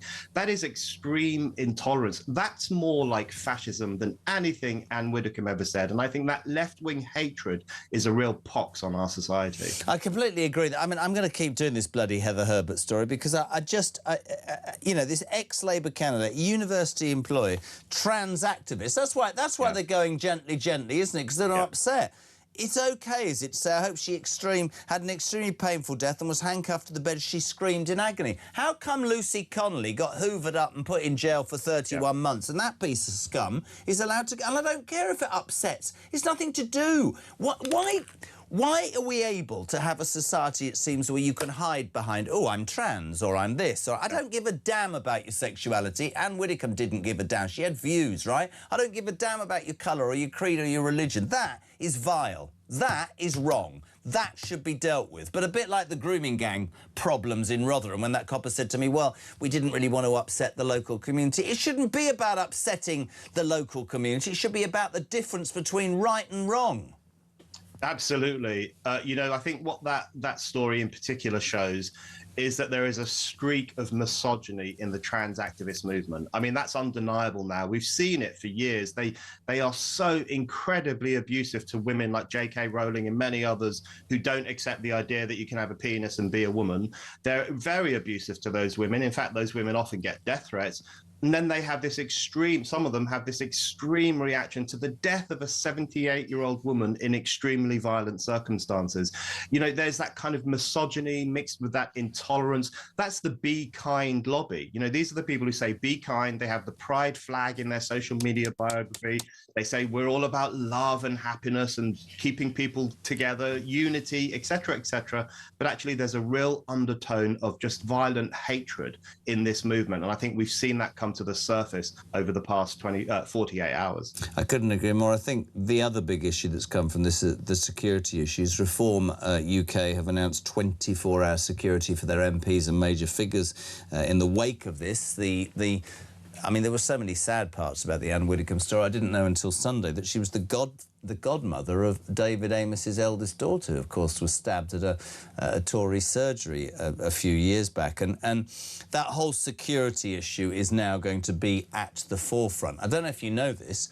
Whoever did this is ludicrous. Anne Widdecombe's home in Hayter, Devon, was shown on national TV just 5 days before she was killed. TV channel Quest aired an episode of Celebrity Yorkshire Auction House where Anne gives a tour of her home. Have a watch, peeps. She was so open, wasn't she, and so honest, but it does beg the question, Brendan, why anybody would want to either get into politics or open up or show themselves in the future after this. And we've been warned for years. Do you think all MPs are going to need security around the clock? I think that's probably going to be the case, isn't it? Because there have been so many violent incidents over the past few years. It's really quite shocking and historically very unusual for these kinds of attacks to take place. You know, I agree with the police that we shouldn't have too much speculation on the Anne Widdecombe case. Absolutely. And the only reason I say that is because I want justice to be served, and anything that gets in the way of that justice is a problem. But I will say that there is a double standard when it comes to the political persuasion of the politician who's been attacked. So when Joe Cox was so horribly murdered, we were instantly told that it was because of the far right, it was because of the Brexit movement, it was because of what's happening on the internet. But when David Amos was killed by a man of Islamist persuasion, we were told, don't exploit it, don't go on about it. You know, we should just talk about safety in general rather than the specific problem of the Islamist ideology. So there's a double standard, and I just think we need to apply the same morality to all politicians who are attacked, which is to say it is horrifically wrong. They deserve safety, they represent the people, and they need to be protected. Absolutely, whatever their political persuasion. I thought it was quite ironic that instantly on Saturday or Friday or whenever it was, the police announced that they got the first person in custody, and they said he was a white British national, which tells you everything about what's going on in this country. Just very quickly, 7:28, just 2 minutes very quickly. A week today, Andy Burnham will be elected as the Prime Minister and Labour leader. He won't have even faced MPs, no scrutiny whatsoever, which is shocking in its entirety. And the Tories calling for Parliament to be recalled, which I totally agree with, don't you? Absolutely. This is starting to feel more and more like a coup. This man just wandering in, he got 25,000 votes in one constituency, and suddenly he's going to take control of the entire country, impose a new agenda, which most of us didn't vote for in 2024, and tell us where the country's going. Who's holding him to account? Where does he get his mandate from? When is he going to explain not only to the country, but specifically to Parliament, what he plans to do? I think it's looking really iffy. And if Andy Burnham actually wants to have any legitimacy whatsoever, he should be biting at the bit to get back into Parliament and explain himself, because otherwise a lot of people in this country are going to be saying, what gives you the right to be in Downing Street? Couldn't agree more, Brendan. You know what I think about you, boy. I really appreciate it. Thank you so much indeed for joining us this morning. Chief Political Writer for Spiked, Brendan O'Neill, 7:21. So your thoughts on Anne Widdecombe, that horrible, horrible story that will dominate, as it should really, for days and weeks to come. 0344 499 1000. What do you think about MP's security? What do you think about that scumbag ex-Labour candidate, Heather Herbert, posting, I hope Anne Widdecombe suffered an extremely painful death and she was handcuffed to the bed as she screamed in agony. Disgusting. As I said, doesn't matter where you come from. This was an incredibly sad, desperately sad story about a 78-year-old woman attacked unknowingly in her own home. Your thoughts on that? Please, 0344 499 1000. Anne's death is so sad, Jez, but these be kind people that spew their bile and joy about someone they should be locked up. We were at Anne's memorial yesterday laying some flowers, all very poignant, extremely tasteful. It was a pleasure to have been there since, said Steve. Right, 7:22. From that tragedy, and it is a tragedy, let's flip it to what could have been a tragedy but turned out to be ecstasy. Max Scott is here. England through to the semi-finals of the World Cup, and let's just nail it. What was the predictions when you were on Thursday? What did you say?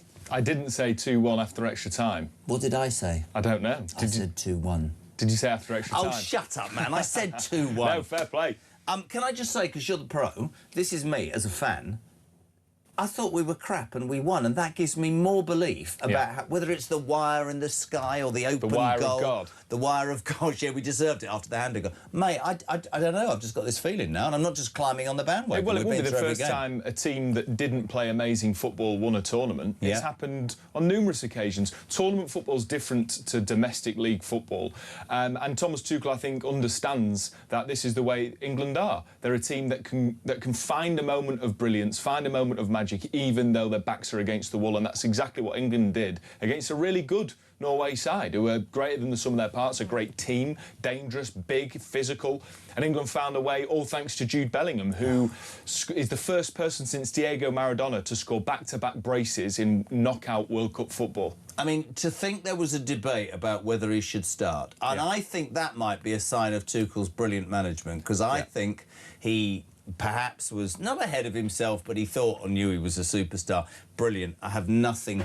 What an incredible... And did you notice a bit of the spat at the end in the interviews? Not a spat, but Tuchel said we were rubbish, we weren't good enough, I want more, which is him challenging his players, which is great. And Bellingham went, whatever, maybe he doesn't really know what it's like to play out there, which I think is great. There's a bit of a storm in a teacup about this on social media. Doesn't need to be a storm. But I think that's commentary creating a storm out of nothing. Yeah. What we're looking at is two elite operators, one manager, one world-class player. It's like Fergie and Roy Keane, and they're pushing each other to the very limit, and they're not afraid of each other's words. And it's rather an un-English thing to be so honest. But that's what we love about Jude, is he's honest, is he doesn't mince his words, he's authentic, and that's why he is golden balls.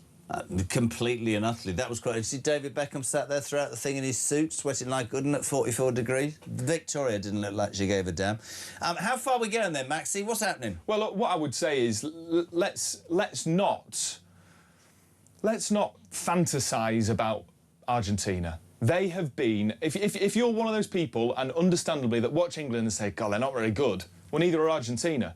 They conceded 2 against Cape Verde and only got through them in extra time. They did the same against 10-man Switzerland, and they conceded 2 against Egypt and were lucky that the referee called off one of the goals of the tournament, right? So Argentina aren't like France. Argentina are much closer to England in the way they play. They've got a world-class player in Messi. It's all about him, and he comes up and changes a game. So England and Argentina are cut from the same cloth, and I would put to you, they're not as good as England. You know, Argentina, the legs in Argentina's midfield we've had gone. some. Listen, this is not it's just a fact. We've had some success against Argentina, so I suspect, and I'm just leaving that out there. I mean, they're already there's the old rivals. You know, there's talk on the terraces and the Falklands. I don't give a damn about all that stuff. I care about the fact that we're 1 game away from a World Cup final, and then of course, right. So if we get past them, you start going, but it's France, but it's Spain, but it's a game. It's one game. One game with Thomas Tuchel managing it, who took Chelsea and beat Manchester City in a Champions League final that nobody expected. If England get to a final, I think they win it, Jeremy. Oh, God, I can't bear it. The most difficult thing... Look, we could be sat here in exactly a week's time talking about England as world champions. That's, you know, we're 2 games away. And so I just Have they done better than you thought? They haven't played well, but have they scrapped better? I mean, that open goal... Solid. He's got 1 player to beat. Haaland stood 20. I could have passed that. My granny, who's obviously not around anymore, could have passed it. Goes for the shot. Everything seems to, at this moment, fall. Even the extra... I don't know. Again, really weirdly, I didn't sit there. People were nervous. I just thought we're going to win. Yeah. I just genuinely think that we're... I don't know why. I think the focus for England is on Harry Kane and Jude Bellingham, and against Norway it was Jude Bellingham. Previous games it's been Harry Kane, and they're capable of scoring lots of goals in a game. And so yes, there's defensive vulnerabilities, but Argentina have got vulnerabilities all over the pitch, particularly in their midfield. Their defence isn't world class. And so there's opportunities of a big physical England, particularly at set pieces, to get at Argentina. Look, they've got Lionel Messi. They could beat us 3-0, but we could beat them 3-0. And so I'm more worried about Norway. I was more worried about Norway. Were you? Yeah, because they're a team greater than the sum of their parts, playing beyond themselves with a couple of world-class pieces, and we nullified them both. And I think Thomas Tuchel tactically has got it. I think the players have got the fire under their belly. And with Jude Bellingham, a midfielder on 6 goals... You know, I just think we should be focusing on that, on our positives, ultimately, rather than the weaknesses. OK, so we'll have you on Wednesday and the build-up to it, but let's ask now on Monday. We've got past Norway. It's Argentina on Wednesday. What's the prediction? 2-1. He's none it from me again. It's going to be 3-1. 3-1. I think we're going to win. I think we're going to beat the Argentinians, and then I think we will progress, and then it'll just be nerve-wracking. And for me, it's a nightmare Sunday, because it's the final round of the British Open, the Open Championship from Royal Birkdale's the most important golfing day of the year, and then it's the World Cup. It's going to be a big... And I'm then going to put my goes kids off in care that day, so I don't have anything... Honestly, they're going in care for the day. What time does your alarm go off on the Monday morning? 2 a.m. Brilliant. It's fine. Max, you're a legend, mate. We know you got to go. Max will be back here Wednesday's prediction will beat Argentina 2-1. I say 3-1. What do you make of the football? Is it coming home? By the way, got home the other day. Mrs. Carr's bought the car flags. We've got 4 of them hanging out the doors. Don't look good on the car, but it's only a... Never mind. 0344 499 1000. Back in... No, sorry. Morning, Laura. Morning, Jeremy. Laura in Wiltshire. My condolences to Anne Widdecombe's family and to everyone who knew her. It's just terrible. The thing that really frightens me is that as somebody who's a Reform voter and fairly vocal about and active as far as Reform is concerned, is that my lovely daughter, who's in her late 20s, her immediate reaction to me was, you know, Mum, you cannot wear a Reform badge. You can't tell people you vote Reform. You must stop saying these things because I don't want you to be killed. And how terrible is that? That the young people just think we have to not say what we think and not stand up for what we believe in. And I think we should all remember in these times to be sensible, but that Anne Widdecombe really led the way for all of us. And may she rest in peace.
Labour interestingly saying they're considering an emergency law to deport that grooming gang leader. This is Shabir Ahmed, who served 14 years of his 22-year sentence for 30 child rape cases. He got less than 6 months. Basically, if you're going to be a child rapist, you know what, you may as well rape 40 instead of 1, because the sentence is basically the same. I mean, we're literally incentivising child sodding rapists.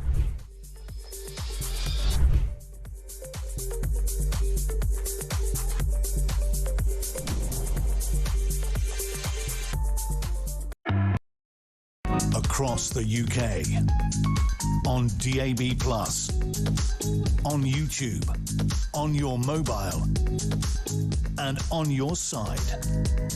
This is Talk.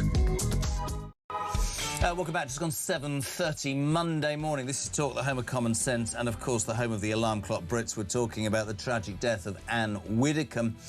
Your thoughts on that? The issue of should now politicians have security? The trans activist who's all right to make disgusting comments about I hope she had a painful death, but is still apparently being investigated. Hasn't been arrested. We're talking about how Andy Burnham is literally 1 week away from being Prime Minister on the back of 24,927 people in Makerfield voting for him.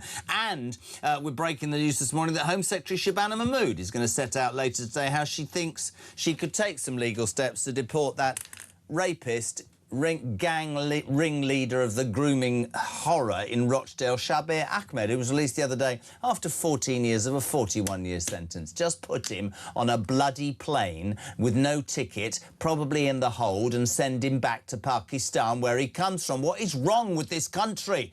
You look at what's happened to Anne Widdecombe. I love this. I say I love it. I don't love it at all. Suzanne Ashton says, "Hi, Jeremy. Whilst I understand the reasons behind providing protection for MPs, where is our protection against all the illegals that are breaking into our country without any vetting whatsoever, and we don't know what they are?" Good morning to Roger in Dorset. Good morning, Mr. Kyle. Oh, we should stop using silly left and right designations. Instead, we should call them the deluded and the sensible. Lefties are people whose imaginary, perfect worlds exist only inside of their stupid heads. Mary's in Canterbury. Morning, Jez. Anne Widdecombe, I wouldn't in the least bit surprised if we'd never find out what actually happened, says Dave in Solihull. I hope we do. The police have and are holding a I don't know how old he is, suspect who drove 270 miles. He was on CCTV putting a large wooden pole into his car. You can see that. I think they'll play that at some point. But, of course, Nigel Farage said, it premeditated is what he said. Other people are saying it's a burglary that went wrong. We don't know and we can't speculate because that takes away what the police are doing, and they will be doing their job as quickly and as efficiently as they possibly can. 0344 499 1000. Text to 87222. Morning, Jay. Morning, Jezza, Poppy. Great show, guys. I just want to point out, I was trying to explain this to a work colleague about a week ago. They are they're a centre lefty, let's put it that way. They were going on about tax the rich more, right? If Burnham does that, right? I was trying to explain to them, now I'm not rich in any way, shape or form, 5 kids and all that, alarm clock Britain, and, you know, I have to work for my money, okay, just to keep things running, really. I'd love to be in their position, but I don't believe in hammering the rich because they create jobs, they're wealth creators. They spend a lot of tax in the things they buy, the more houses, the bigger houses, the rental properties they have, they pay tax on all this. They buy the nice cars, they pay tax on this to keep showrooms open. I'm very pro more of them people. Success breeds success, in my opinion. It's not only success breeds success, it creates money, which builds businesses, which employs people, which pays tax, which filters down to the rest of the world, or country, as I should say. Right, just gone 7:34. A very good morning. The voice of sensible policing and other thoughts, the former Met Police Detective, Peter Blakeslee. Good morning, Pete. How are you? Good morning. Very well, thank you. We've talked for an hour and a half, and we'll talk for days and days, the tragedy of Anne Widdecombe. What I'd like to talk to you about is what we should be thinking is going on. Obviously, there's a suspect in police custody. They're showing CCTV of 270 miles away, a big wooden pole into his car. But what we have to remember is, until somebody, whilst this is ongoing, you have to be really careful, because they arrested a young man straight away, I believe, at the beginning, who was a local handyman, a father of one who was completely innocent, and that's good that we didn't do more. What's happening right now? What can you tell us that the police will be doing? And Rotherham, 270 miles, doesn't that sort of raise a couple of warning flags for you? Well, any vehicle that goes on a long journey on the roads of Britain will be captured many times on automatic number plate recognition cameras. And the police commonly use this if somebody's travelled a considerable distance, because, of course, it is irrefutable evidence. The cars are photographed, the number plates are clearly shown, and there's been a whole range of cases across the years where ANPR, to give it its shortened title, is used. Now, I'm sure the police will be investigating any such sightings of any suspect vehicle in regards to this case. But this morning, there's going to be a significant time, and that will be about 9 o'clock this morning, because by then, this 28-year-old man who's been in custody will have been detained for about 36 hours. And that is the limit under which the police can hold him, according to police authorities. So what they will then have to do is go to a magistrate and ask for an extension if they want to keep this arrested person in custody any longer. So at 9 o'clock, one of a number of things is going to happen. We'll either hear about the police going to the court for an extension. They may even release the suspect on bail, or I think that is less likely, bearing in mind they've said they're looking for nobody else, or possibly there might be charges. So they're the kind of things: detained longer, released or charged. And we should know all about that, which of those options is being pursued, at around 9 or 10 o'clock this morning. When you saw it, and you have to distance yourself from, you know, the political involvement, what Anne did, the person that she was, the friends that she had, the opposition that she faced. This is a 78-year-old woman, small lady, formidable but small in stature, attacked in her own home. And I wanted your response to something that's left me sick to the stomach today. There's an individual called Heather Herbert, born Scott Herbert, a trans activist, who made a post on Blue Sky, Pete, over the weekend saying that Widdecombe, I don't know what the hell he is, so I've no idea, had suffered an extremely painful death and hoped she was handcuffed to the bed as she screamed in agony. Peter Blakeslee, we jailed Lucy Connolly for 31 months and this piece of crap's still walking around. Well, I'm a firm believer in free speech, and that clearly revolting individual is clear to write whatever pious, spiteful, wicked, horrible things she or he wants on that social media platform. And I think we can all judge the character and the quality of that person by what they've written. That person, in my opinion, I haven't seen the message in its entirety, should not be arrested. We can all just absolutely see what an abominable piece of garbage they are. We can't be proponents of free speech and then throw our toys out the pram when somebody offends us. It is actually one of our rights that we can offend people, and I do that on a very regular basis. So Lucy Connolly is not an analogy then? For you, there should be no action? No, there's a distinct difference between what Lucy Connolly said, because in her very ill-judged tweet, agree with that. She encouraged people to, in her opinion, to go to migrant hotels and burn them down, which, of course, is very, very different. It was very unwise of her to say that. She then went for a walk, had a rethink, deleted that message. She obviously very quickly realised the error of her ways, but the punishment she received was utterly disproportionate.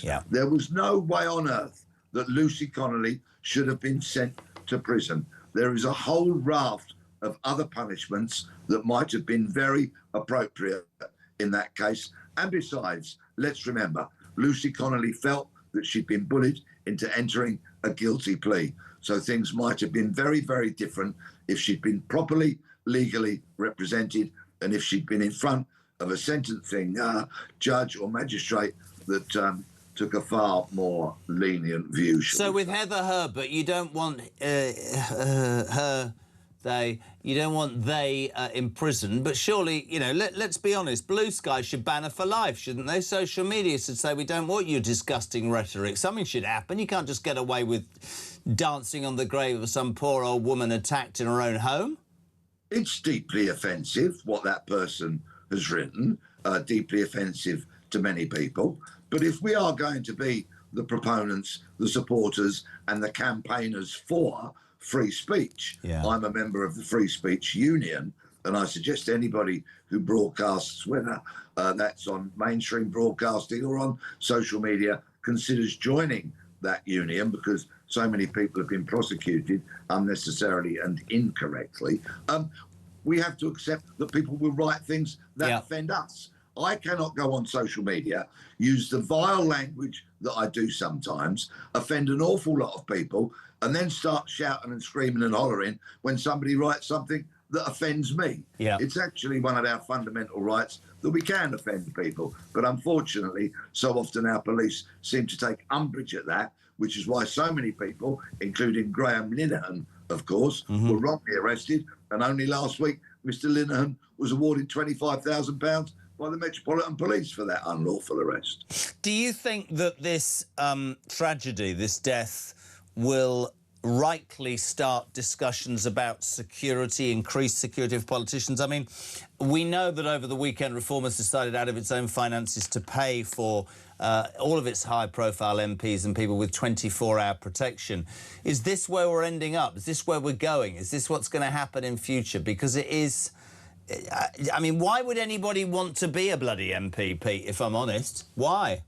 Well, you and I have had discussions around security and safety for a number of years, and I broaden this conversation out way beyond politicians and people that have a public profile, because, sadly, in recent decades, the police have retreated from the streets. Generally speaking, they just don't patrol the streets like they used to. I would imagine that very, very few members of your audience can name their local beat bobby, because they're not there every day. They don't get to see them. They don't have a cup of tea and a biscuit with them. They don't know what's going on in their local community, so much of which used to be done in policing of yesteryear. So because the police abandon the streets, guess who's taken over? Surprise, surprise, the criminals. So there is an obligation upon us all to protect ourselves as much as we possibly can. And by that, I mean, please get CCTV on your home, inside and out. It's come down a lot in price and it is much more affordable. Have a burglar alarm. Make sure you've got proper locks and windows. Make sure that your car is protected with a steering lock, an immobiliser, perhaps a post in your driveway and the such like. When you're out on the streets, don't get your phone out the minute you walk out of an underground station or a railway station. Don't walk around with your headphones in so you can't hear things. You couldn't hear somebody approaching, and so much more. I'm afraid all of us need to have a consideration and look up. Actually, I've got something else, because Shabana Mahmood today is going to set out some plans on what she's got to do to deport that vile ringleader, the girl that raped 50 young white English girls. Shabir Ahmed released last week, 14 years into a 22-year sentence, run concurrently with a 19 one, so 41 years. I don't know about you, I'd have put the scumbag on a plane straight from prison and just a one-way ticket. You can deal with him yourself, Pakistan. We're not having him back. Thank you and good night. Yes, and of course it would have been 41 years if those sentences were to run consecutively. Yep. In other words, one after the other. But the sentencing judge made those sentences to run concurrently, so alongside one another, if you will. Yep. And of course that led to him being released way too early, but he reached that point where he had to be released by the authorities because, of course, we've got a weak, woke, pathetic, liberal, progressive sentencing council who hand down ridiculous guidelines. In my opinion, he should never, ever have been released. He's an absolute monster and a danger to the public and children, as a parole board said only 2 years ago when they turned him down for parole. Now, Shabana Mahmood is looking to revoke part of the Immigration Act of 1971, which, when it was enacted all those years ago, allowed for people from Commonwealth countries to not be deported if they'd come here under certain circumstances. She can revoke that legislation. That'll be a good thing. However, it's not going to make a blind bit of difference when it comes to this revolting monster, because Pakistan have disowned him. They've said, he's not one of ours. We're not having him. It's your problem.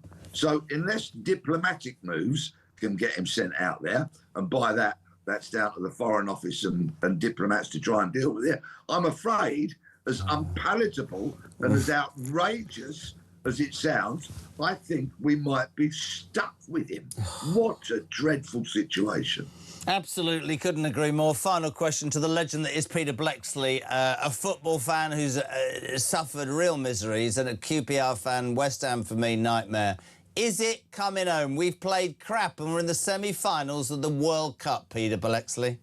As we speak, I can see my large toenails, both of which I've had painted with the Cross of St George. I had that done before the World Cup started because, of course, I'm a fervent England supporter. And in regards to our progress in the World Cup, I say simply this: it's coming home. Sorry, you've got nail varnish on your toes? Actually, it's gel, the pedicurist told me. And if you'd like to bear with me, I could actually put my foot on the desk and show you them. Let's have a look. Peter Bleksley's had his toes done. Who says that showbiz doesn't change an old copper? Go on then, let's see your toes. If you're watching on YouTube, get your leg over. Come on. Come on. Right, stand by. This may take a little bit of... This is Peter Bleksley's toe on national television. Hold on. You see it? Get your leg up. Get your... Good God, man. Oh, my God, I never thought I'd see... No. Oh, God, no. And the legs are shaved. Who'd have thought the hard man of the copper one? You know, you've proven one thing, Bleksley. You got your shorts on and your shirt above it. We love you, mate. Thank you so much indeed. Oh, dear. Your hard man image is gone forever. He paints his toenails with gel. Peter Bleksley on Talk Breakfast. Morning, Malcolm. Morning, Jezza. Morning, Poppy. Malcolm down here in the southwest, down in Devon. It's a damn shame about Anne Widdecombe. She was a great politician. And again, like everybody, you didn't have to agree with her, but she said what she thought, which is more than what we got at the moment. Please don't say what they think everybody thinks, but nobody does actually think what they're thinking, so I don't know where they get their ideas from. Herbert, well, hopefully that bloke gets sacked. And I'm on the roads, driving on the roads at the moment before the invasion from the north starts, because all the kids are off now, aren't they? So, anyway, cheers, Jezza. Hopefully them bloody Northerners, when they come down here, won't start banging into the bloody sheep on all the horses on the moor. Cheers, bye-bye.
across the UK.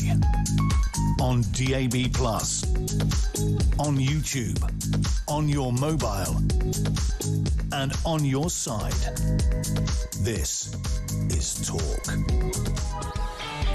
Welcome back, 10 to 8. We're live across the UK. This is Talk Breakfast on the home of common sense and the home of the alarm clock. Brits 0344 499 1000. Next, we say a very good morning to former Special Labour Advisor Paul Richards. Paul, welcome to the Breakfast Show. How are you? Good morning. I'm just trying to get that image of Blexley's toes out of my head.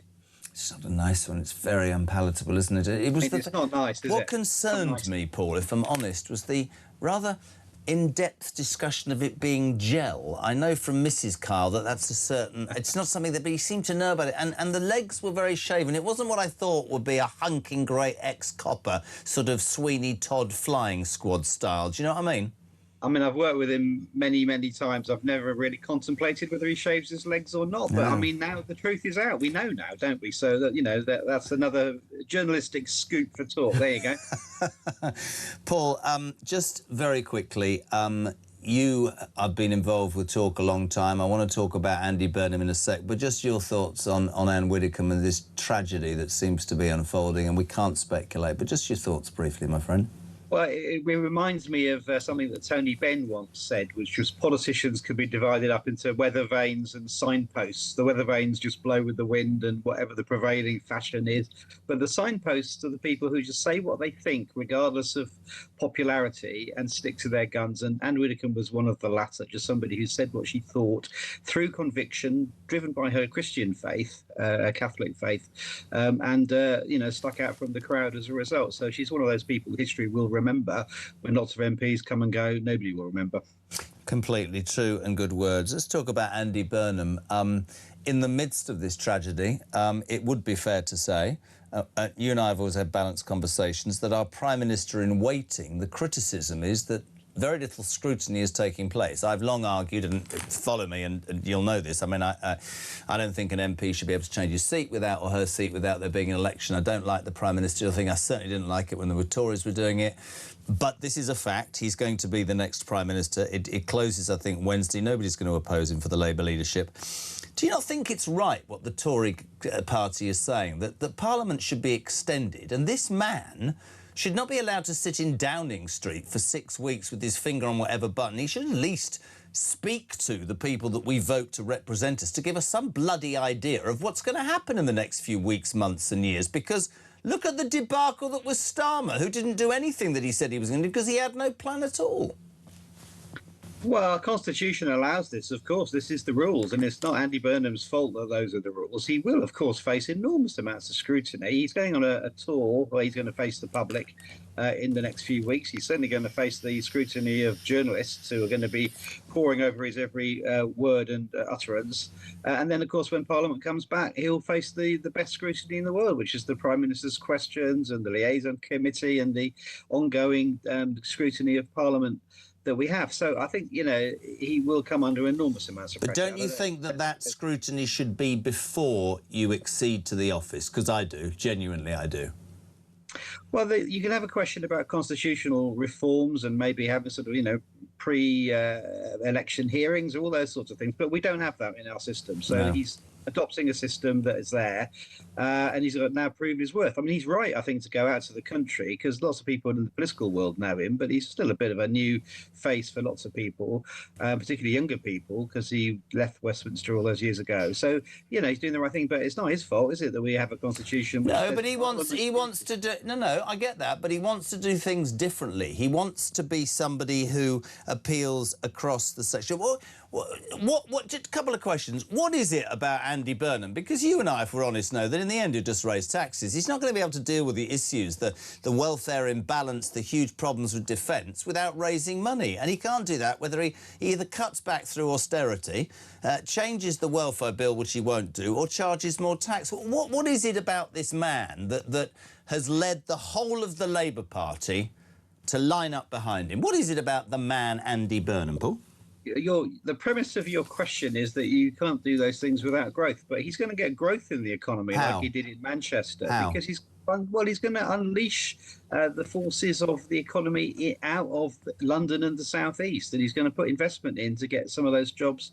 Where's the money for the investment coming from? That's my question, I guess. And I think he'll actually stimulate growth in some sectors by cutting tax, actually. I think you might see targeted things like national insurance cuts for certain sectors like hospitality so that he can get some growth. And when you get growth coming into the economy, like Labour managed under Tony and Gordon, then you do get the money extra that you can spend on the public services. But the same cake. He's talking. You would know this, that most people, whether they're political or not, I said this the other day on a show, if you knocked on most doors, north and south, east and west, they'd say probably 4 things.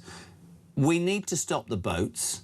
We need to cut this crazy net zero and start drilling because there's a resource that will pay off all of our debts. We certainly need to look at a welfare benefits bill that now outstrips the money we get in from people who work, and we need a proper national wide-ranging grooming/rape gang inquiry. Do you think he'll do anything about the benefits bill? Yeah, I think he'll implement the suggestions that came through in Alan Milburn's big report to get about 1 million young people who are currently on the dole into work or apprenticeships or education. I think that's one of his big priorities for next week. We'll be sorting that out because he can't have 1 million people doing nothing. But do you think he'll deal with the scammers and the feckless, not the genuine people? Do you think he'll do something about the people who are being paid to, I'm afraid, do nothing? I think the way to understand Andy Burnham is that he's not ideological. He is about what works, and I think he's not doesn't belong to one Labour faction or another. He'll bring people in from, whichever part of the party that have talent and drive. So, somebody like Shabana Mahmood, I suspect, will stay in post to finish off that on the small boats and the illegal migration. But then he may open up the oil field as well. He may do left-wing things and right-wing things if they work. Any idea who the Chancellor might be, Paul? None whatsoever. They're being very tight-lipped, I have to say. There's no leaks. They're holed up on the 5th floor of Portcullis House doing all of their planning and plotting with James Pennell and others up there, and nothing is leaking out at all. It's hermetically sealed. So we'll see. I think big surprise when it all comes out. But I think it will be an interesting cabinet. And alas, he is going to have to disappoint some folks. But I think there'll be some good talent coming through, and do the ministers as well. So it's a moment of inflection and change, and I think quite exciting moment where, we're going to win the World Cup, we're going to have a new Prime Minister, the sun is shining, there's a bit of optimism about it. When do you think the shine will come off Andy Burnham? Well, he's never going to be more popular or powerful than this week, is he? Before he has to take decisions. But he's good. He's a good politician, so he's going to have to work out who he's going to disappoint early, and then shore up his support with those that he can support. Can support him as well. But of course, politics is about who do you disappoint first, isn't it? Absolutely. And you think we've got 10 seconds? You think England will win the World Cup? Yeah. I think we can now. Honestly, come on, Paul. Come on, son. I think it's happening. It's happening. I really believe it. Good man. Thank you so much indeed. Paul Richards, former Labour Special Advisor. The news at 8 is next. We'll kick the next hour off, searching desperately for my piece of paper, with the legend that is Steve Baker. Back in 3.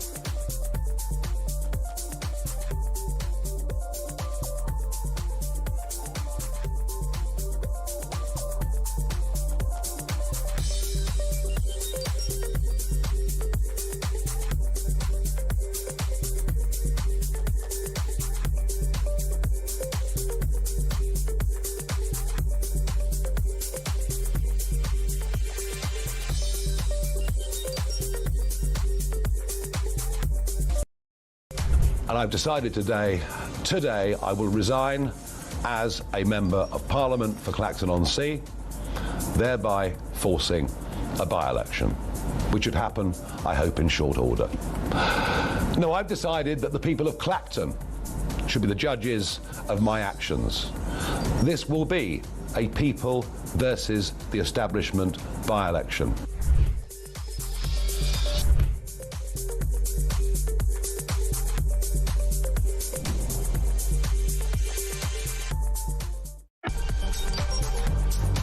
You win. across the UK, on DAB+, on YouTube, on your mobile, and on your side. This is Talk.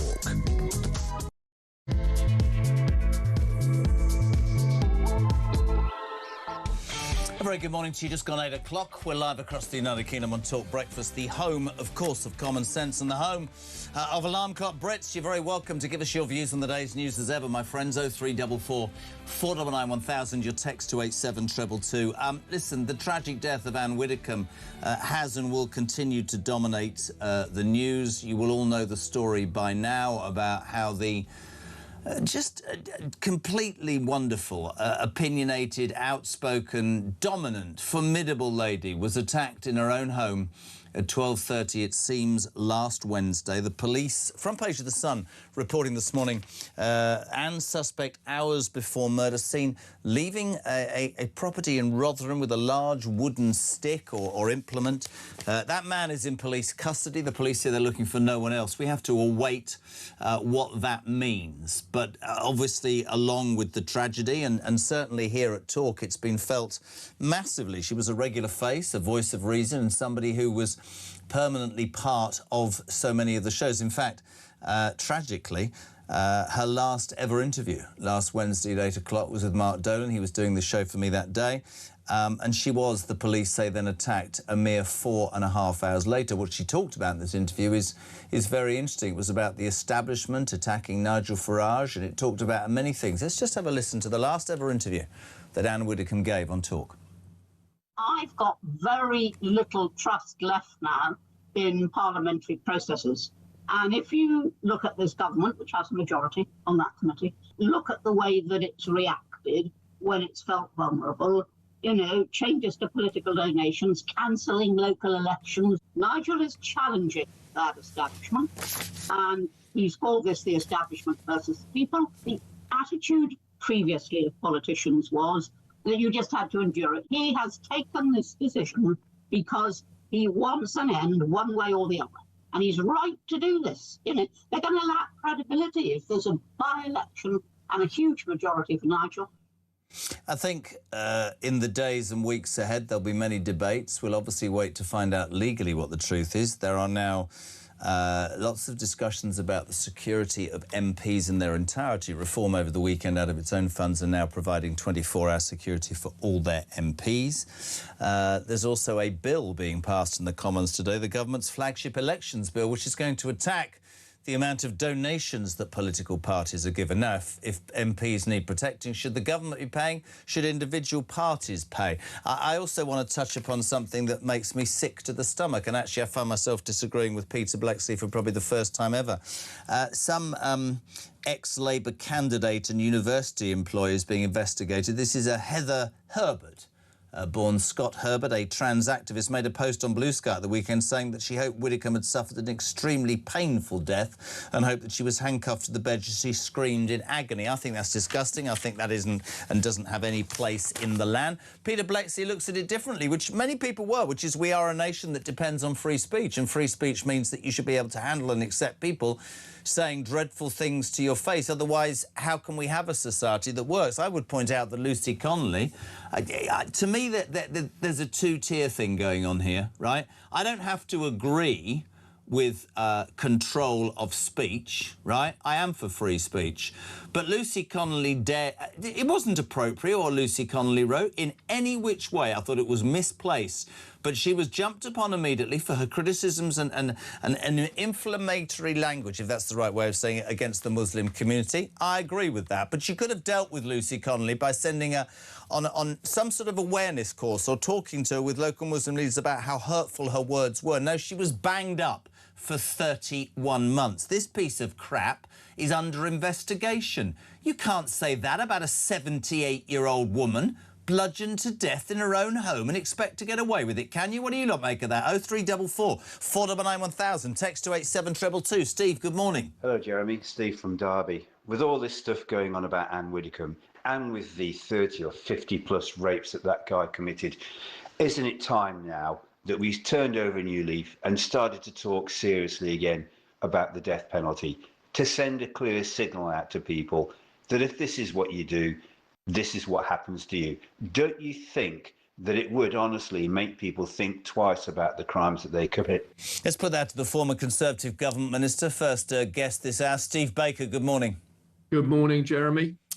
Let's start, as we've started with all of our guests, with your thoughts, your reaction to the tragedy of Anne Widdecombe's death, and whether you knew her, but your view of that and the wider context of what's being discussed, my friend.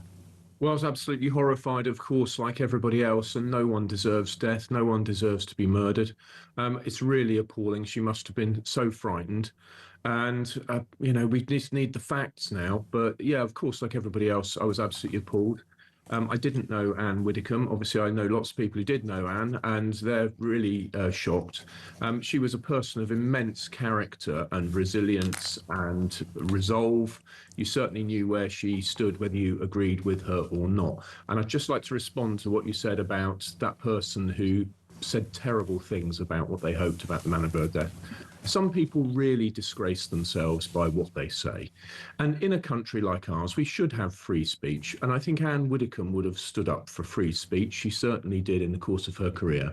But she would also, I think, have condemned that person for the disgraceful nature of their remarks. So they should be free to say these things, and they should expect to be stridently condemned when they say something monstrous. But to me, I'm not actually conspiratorial, Steve, but there's two-tier policing in this country. There's no doubt about that. I'll never forget this, one of the chief political voices, police voices in Rotherham, when I interviewed them a couple of years ago, and I said, why has it taken you 8 years to get to the point where you dealt with these vile human beings that raped young English girls? And he said to me, and I'll never forget it, we didn't want to go too quickly where we upset local communities. You cannot possibly tell me that we can get to a point in the world where we don't investigate crime for what it is, which is crime, because we're worried about whatever might come out because of somebody's different religion, different culture, whatever. That's fundamentally wrong. I believe absolute condemnation, and probably by now 6 police would have been at that person's door. It's just how I feel about it. I just think it's disgusting. Let's talk about protection, though. Yeah. Do politicians need more protection now? Well, quite a lot is already done for politicians, including support at their surgeries to make sure that they've got security there. As Minister of State for Northern Ireland, I was under what they call lifestyle close protection, which means you're with armed officers at all times when you've left your accommodation. It is obviously very expensive. You know, every day, officers are with you from the moment you leave your accommodation until you're deposited back there in the evening, whatever you're doing. So my wife came over to Northern Ireland. We had a lovely weekend in Northern Ireland. We had armed officers with us at all times.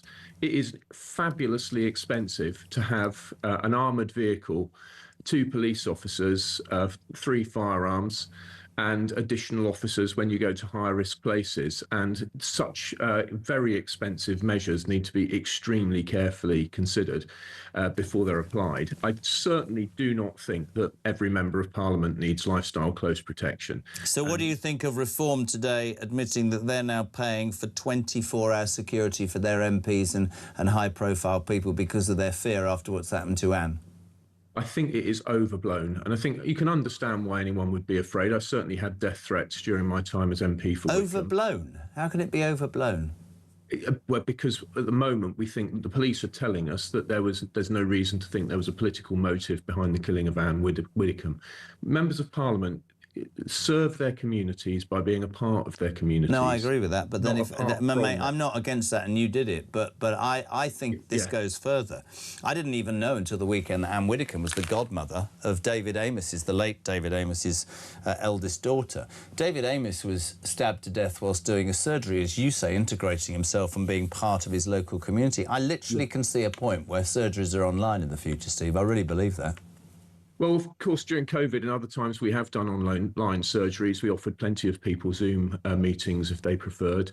The truth is most constituents can see members of Parliament staff. Now, of course, if they want to see their Member of Parliament, they can see their Member of Parliament. But most of the things which need to be done can be done by the MP's team. That's why they have a team. There's far too much casework for the individual MP to process all of it themselves. That would be an impossible task these days. But we just need to take stock here. Of course, as public people in an age like ours with so much hostility, we need to think very carefully about the protection that MPs have. But they do get protection at surgeries. We do have security. I mean, I still have the security that was installed at my home, which includes CCTV and lights and an upgraded alarm and so on. But to go to the stage of having constant security with you at all times is fabulously expensive.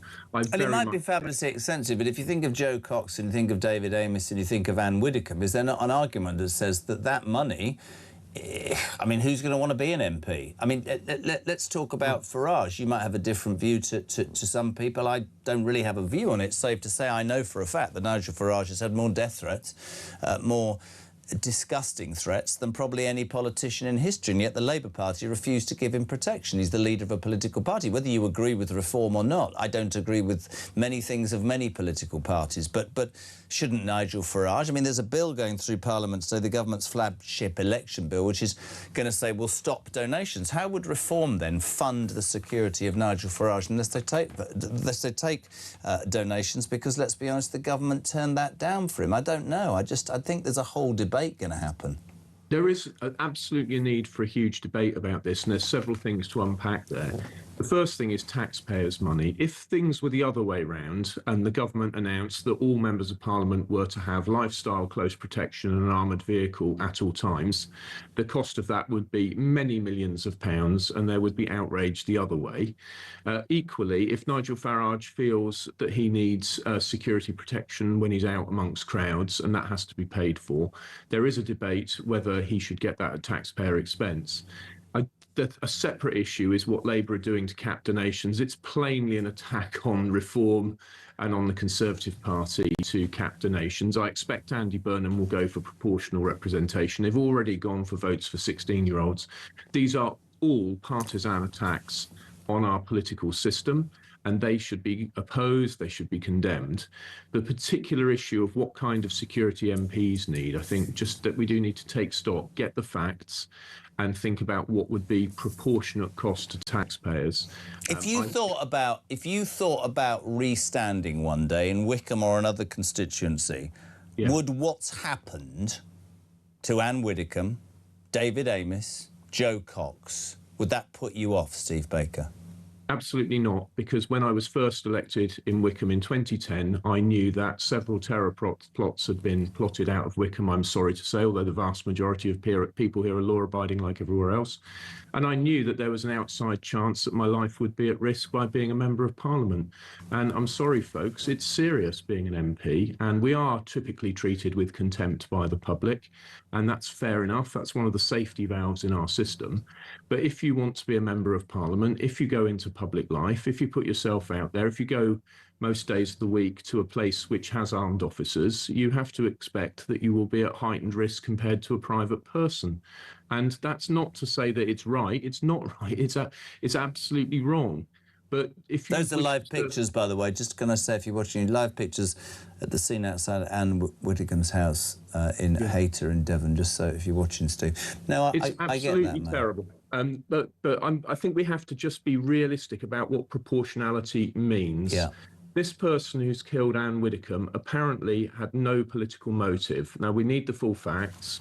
They will emerge in proper time. I completely agree, and I think that anybody that jumps on the bandwagon and says, what do you mean apparently? We don't know. We can't, and it's not fair in the legal process that's now going to unfold for anybody at all to have any comment on that. I completely agree. This will make you smile, though, Dave. Dave has sent this, Steve. He says Anne would have laughed at these people who are saying these things about her death, and then she would have put them completely and utterly in their bloody place. Well, that is absolutely true. She certainly would have done with great force, yes, and it would have been terrific to watch. Steve, let's move it. We're not going to be able to move it on from Anne Widdecombe, and certainly we won't. There's a couple of other things I wanted to talk to you about. In a week's time, a man who got 24,927 votes in Makerfield will accede to the leadership of the Labour Party unopposed. He will then become the Prime Minister of the United Kingdom. The Tories this morning, and I think quite rightly, calling for Parliament to not disappear on its usual 20-week recess, or how many, 6 or whatever, and actually should be delayed or whatever, because he will not, until the beginning of September, have to face the people that we elected to scrutinise the government. Is that fair? And do you agree with the Tories who are calling for Parliament to be recalled? Because I do, 1,000,000%. I think they're calling for one more sitting day so that he faces PMQs, and I think that is perfectly reasonable. Yeah. For Parliament to sit an extra day for the Prime Minister, as he will then be, to face PMQs is perfectly reasonable, and he should do it. He should have the confidence to do it. If he doesn't have the confidence to answer questions in the House of Commons on that day, you do have to wonder whether he's fit to govern the country. But of course, he will prefer to have weeks to prepare himself to work out what his agenda is. I mean, ministers, all like all MPs, ministers arrive at recess with huge relief, thinking, at last I can sit down and do the job that I've got here as a minister. You know, Parliament's a continuous rolling conference on everything, and people listening to this who've been to conferences will know it's very difficult to do your main day job when you're constantly at a conference. And that's what Parliament's like. It's not a complaint, it's just a statement of what it is. So the Prime Minister, the new Prime Minister, will be absolutely yearning to get into a recess and to work out what he's doing. And but do you think it, I mean, sorry, I know you're so calm, I'm not. Is it right that you should accede to the job of Prime Minister of this country without already of telling the people what your bloody plans are? I hear he's holed up on the 5th floor of Portcullis House, sat there with his advisors working out what he's going to do.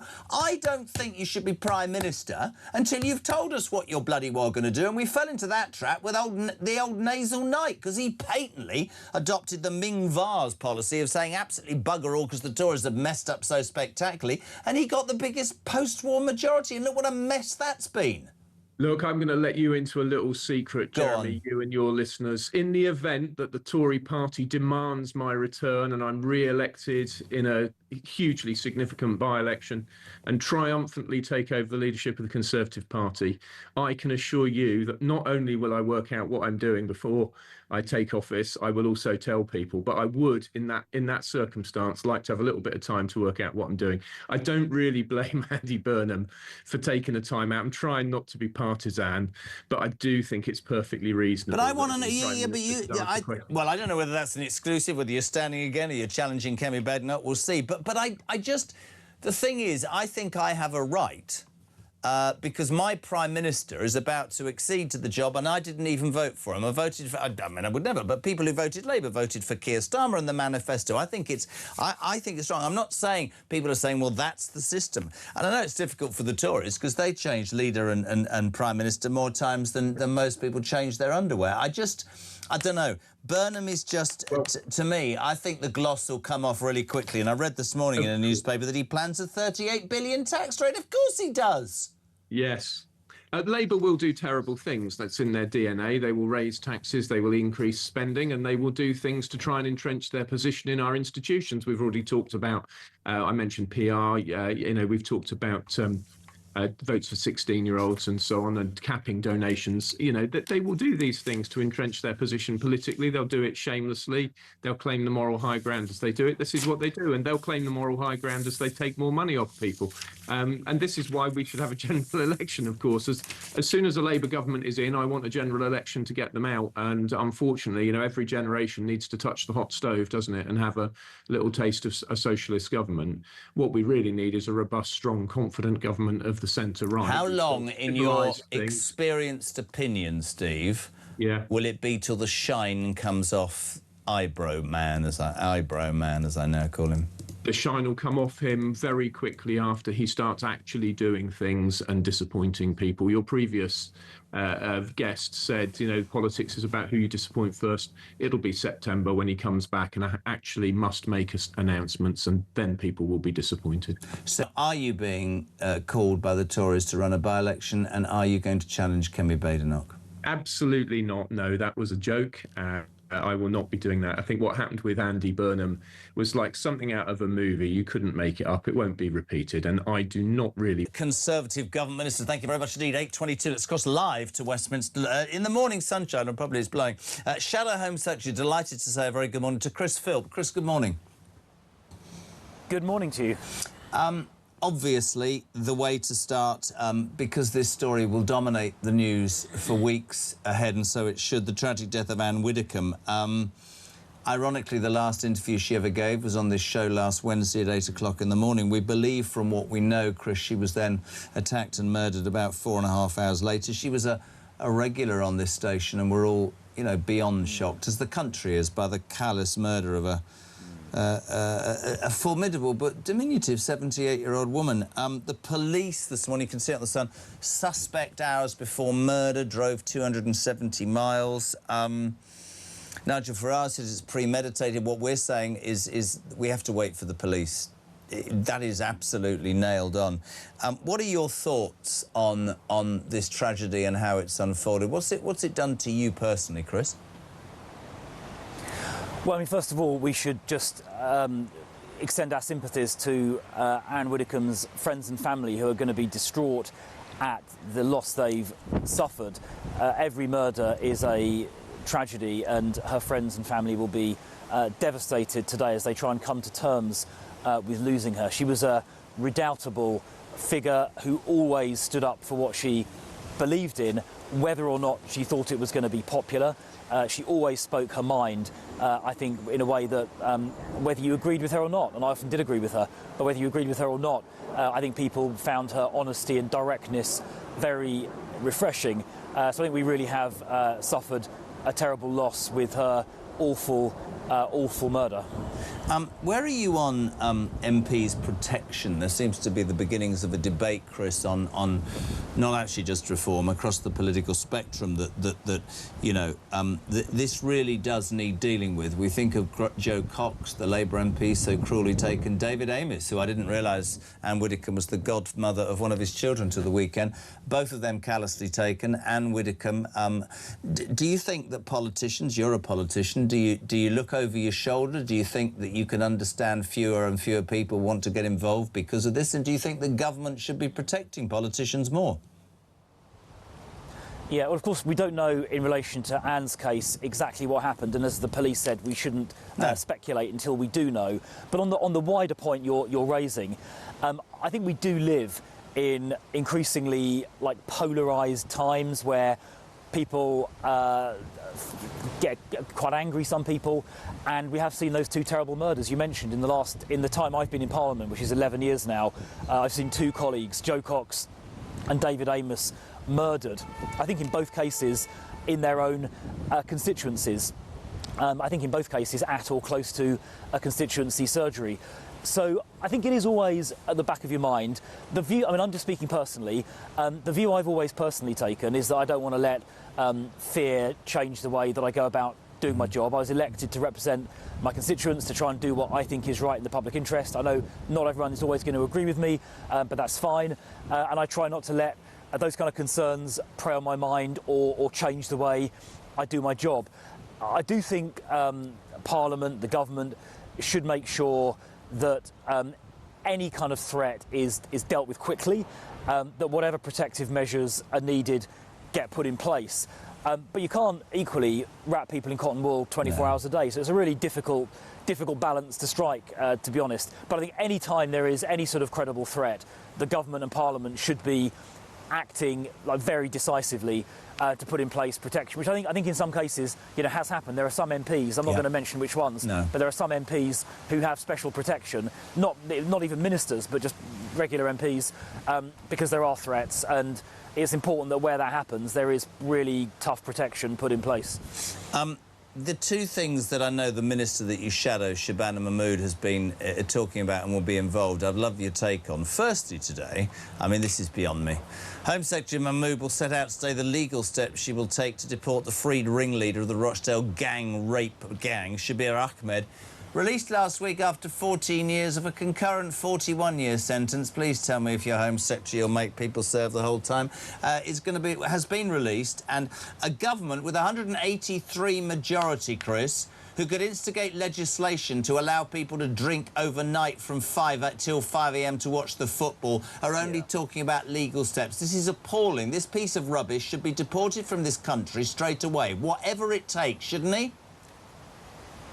Yes, I completely agree on all those points. I mean, number one, rapists should never be released from jail early. We're very clear about that. Labour is releasing rapists early. That should simply not happen at all. Secondly, yes, this man, Shabir Ahmed, and frankly all foreign criminals, particularly those involved in the rape gang scandal, should be deported as a matter of urgency. This change to the law, closing the loophole, should be done in emergency legislation, as you say, in a matter of a couple of weeks. Amending regular legislation will take probably a year. That is far too long. We changed the law back in 2020 to keep... There was a terrorist who was due to be released from prison. I think it was on the 28th of February 2020, and we changed the law in about 2 weeks to make sure that terrorist... Well, I'm thinking about British Steel. They should do the same to close the loophole. British Steel, they changed the law instantly to deal with it. It's beyond me, but are you guys in the Tory party supporting Mahmood, or are you saying, no, it needs to be quicker? Because, I mean, I had somebody on this morning, I can't even remember, my brain gets addled, saying Pakistan don't want him back. I don't care Pakistan don't want him back. He raped children in this country. Goodbye. Yeah, exactly. So, look, I mean, I will be saying today in Parliament, when we debate this, that there should be emergency legislation, and I'll make clear that we, the Conservatives, would support emergency legislation to kick out Shabir Ahmed. If Pakistan don't take him back, then we should cut foreign aid and also stop issuing visas to Pakistani citizens wanting to come into the UK. That would force them then to take him back. There is actually, though, another problem, which is that even if those two things were done, it's very likely, in my experience, that Shabir Ahmed would then make a human rights claim under Article 3 or Article 8 of the European Convention on Human Rights, and he would probably succeed in making that claim based on other cases, similar cases that I've seen. So that is why we also need to come out of the ECHR to enable us to deport vile criminals like Shabir Ahmed and many thousands of others like him, foreign criminals who use the ECHR, abuse the ECHR, in my view, to stay in the UK. They should all be deported, but to do that, we do need to leave the ECHR as well. Have you time for one more quick question? Go on. Ex-Labour candidate, university employee, Heather Herbert, born Scott Herbert, a trans activist, disgusting comments about Anne Widdecombe online over the weekend. I hope she had an extremely painful death, and I hope she was handcuffed to the bed as she screamed in agony. I'm not asking you about that individual, I'm asking you about free speech. For me, Lucy Connolly wrote some pretty wrong things, but was jailed for 31 months. I mean, this person's just being investigated, I fear, because of the activist that she is. But the point of the matter is, should we allow that free speech, or is there a line, Chris? What's your take on that, my friend? Well, I think where someone is inciting violence or inciting hatred, that is not acceptable. I haven't seen the details of this tweet, but I think incitement of hatred is not right. I would certainly think that Lucy Connolly was treated disproportionately. She was imprisoned, as you say. Other people have said far worse things than Lucy Connolly and received no sanction at all, which strikes me as an example of two-tier justice. We need to treat people equally, and I don't think, although I obviously don't agree with what Lucy Connolly said, I do think she received a disproportionate punishment, and like I say, other people said far worse things and suffered no consequence at all. Absolutely agree with everything you've said this morning, my friend. Fantastic to have you on as ever. We know you're a busy man. Chris Philp, Shadow Home Secretary in Westminster, thank you for joining us on Talk Breakfast 8:31. We're live across the United Kingdom. 0344 499 1000.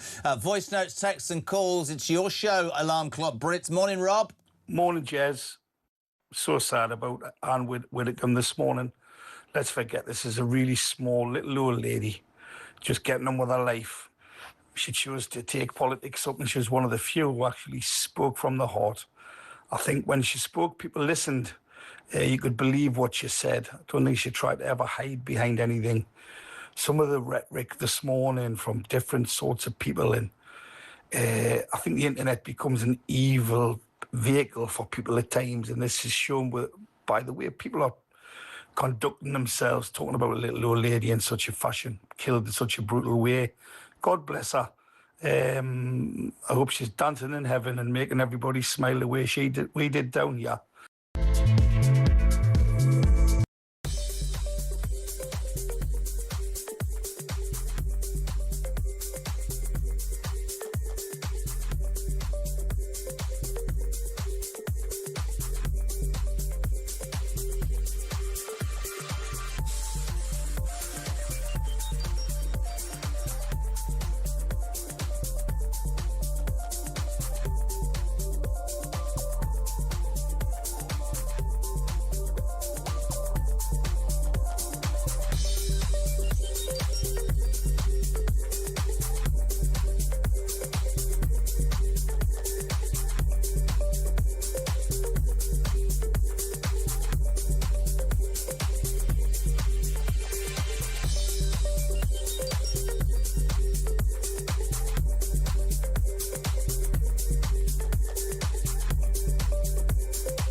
thought about it hard, and I've decided today I will resign as a Member of Parliament for Clacton-on-Sea, thereby forcing a by-election. Count Binface apparently is now 5-1. Brilliant. You know, so look, I mean, you know, if I were being flippant, I'd say Count Binface's campaign is now well and truly up and running, and Reform are struggling to put a lid on it. Let me be absolutely clear. I have done nothing wrong. I have not broken the law. Across the UK, on DAB+, on YouTube, on your mobile, and on your side. This is Talk. We're about 25 to 9. We're live across the United Kingdom. Eileen, thank you very much indeed. Appreciate it. Bill, Jez, you keep saying we'll wait to hear from the police and not speculate in respect of Anne Widdecombe. Problem is, nobody trusts or believes a word the police say anymore. Not them, not our politicians, or not indeed the mainstream media. Brilliant. John McLean. John McLean. What are you thinking, Christian? John McLean, what are you thinking? Doesn't get it. Good man, well done, die hard. John in Longford, really. All this talk of Burnham not telling us his agendas because he doesn't set the agenda. Burnham is just another bleeding puppet, like Starmer was. Happy. Paul's in Faith. Hey! I love Scotland. I was there for the weekend for my daughter's graduation. What a wonderful country. Honestly, great, love it. Why are the police telling us not to speculate about the motives behind the murder of poor Anne Widdecombe? Of course we will speculate. Why is that a problem? What possible impact can it have on the investigation? It's just another meaningless soundbite from a police service who have zero connection with the British people. Hello to Steve. Jez, so Burnham is going on tour to be scrutinised by the media, what with questions like, what butter do you like on your toast in the morning? It's probably wrong to say butter, he's probably a vegan. I'm joking, I'm messing. Now let's say a very good morning. Oh, actually, go on. Damon, good morning. Morning, Jamie. Damon from Wigan. Your guest, Paul Richards, former Labour Special Advisor, and he says that Andy Burnham's going to get growth in the economy. Andy Burnham's done nothing in Manchester but sell it all off to the Chinese. So, I mean, where do these idiots get off where they say Burnham's done this, Burnham's done that for Manchester? Have you been to Manchester? I mean, you want to go around it, Piccadilly Nightmare, with the camps and everything else. He's done absolutely... Manchester now is one of the top-ranking places not to go to. I think you're missing the point, though, and I think you're being very unfair. What about the bee bus line? Yellow, because that's the colour of bees or wasps. That's really successful. I have to say, I worked in Manchester for 15 years, long before. Maybe Burnham was the mayor before I was finished. I never used the bus, though, obviously. Christian, don't start, no. Because they stop and let other people on and don't say... You know what I mean? It's so painful. But, on a serious note, there's a lot of talk south, you know, Burnham saved Manchester, Burnham's going to do the same, Burnham's a legend. I'd love to hear from you if you live in Manchester, because I haven't heard anything about how brilliant he is. If I speak to people from Manchester, they say it's a bit of a nightmare. What do you make of it? 0344 499 1000. Right, there's a new kid on the block. The new political correspondent of The Sun. Poor bugger's on this show this morning. Tom Scotsman, good morning. Good morning, Jeremy. Thank you for having me on. Tom Scotsman? What are you trying to tell me? Are you a Scotsman? Are you a Scotsman? No, it's actually Scotson, or son of Scott. Right. Somebody's written the wrong bleeding... You've made me look Jeremy, like an... I get it all the time, don't you Well, worry. you might get it all the time, but heads will roll here. What's going on? Scotson. I do apologise, my friend. Front page, obviously, of The Sun today, and there's a lot written, and there will be, on a continuing tragic story of Anne Widdecombe. The paper reporting Anne suspect hours before murder. A video footage, Tom, of him, this suspect, getting into a car. He seems to have a large wooden pole with him. He then is driven 270 miles, or drives 270 miles, because CCTV footage will have picked it up. We know no more than that, and it's really, really important to make the point that the police... We shouldn't speculate, and the police have to get on with our job. But what can you tell us? What more do you know, my friend? Well, yeah, I mean, it's a really quite shocking revelation, as you're saying, Jeremy, that this person, the suspect, has travelled for so long. But I think one of the really extraordinary revelations, which the Sun also revealed, was that Anne Widdecombe's home was actually shown on national television just 5 days before she was killed. So this was on TV channel Quest. This was on Celebrity Yorkshire Auction House. And this featured Anne Widdecombe on the show, speaking to TV presenters. At the moment, of course, as you said, that police saying that there's no political motive. Yeah. But obviously, the main problem is that this has obviously caused huge distressing signals, particularly within many people within Reform, because Anne Widdecombe was a Reform member and a spokesperson during the general election time. So they have also given security to all their MPs at the moment and senior figures. So it's a difficult one, Tom, for Reform, isn't it? Because, I mean, there was criticism of Nigel Farage going and laying those flowers, and then there was criticism of the Reform MPs yesterday. You see them there, Lee and Zia and Richard going and laying flowers at the memorial. But that, to me, and I'm not sticking up for them blindly, but if they hadn't gone and shown respect to a member of their party, as the Labour Party did with Joe Cox and the Conservative Party rightly did with David Amess, then they would have been slagged off for that. And so I think, I think it's really... It's a difficult one because there will be questions, irrespective of whether we are, of course, respecting the police. But, you know, the first thing I thought when I read The Current this morning, The Sun, the front page, was, well, why would you drive 270 miles unless you had a grudge or something? It obviously isn't a burglary. So, look, we have to wait and see. On the wider issue of security, you made that point with Reform. They're now providing 24-hour security. They're not going to be able to afford that. And here's the irony, because today in the Commons, the government's sort of flagship elections bill returns, and that's saying, which is also tied all into the Nigel thing, donations to parties should be minimised, right? There should be a ceiling, which will apply to all parties. Obviously, at the moment, the scrutiny is on Nigel over that 5 million, but plenty of parties have taken donations for a long, long time. I can't see political parties being able to afford the protection for their MPs. Do you think the government will have to fund that in future?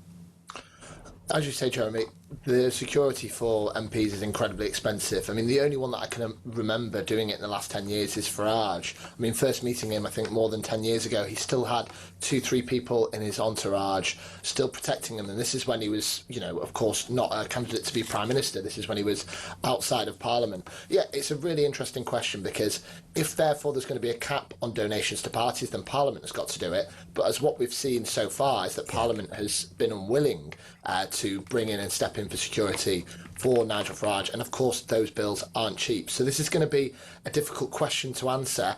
But also as well, which is quite interesting, our final point on this is that Burnham has also been interested in taking caps on political donations. So it'll be interesting to see whether he will stick his foot in it today.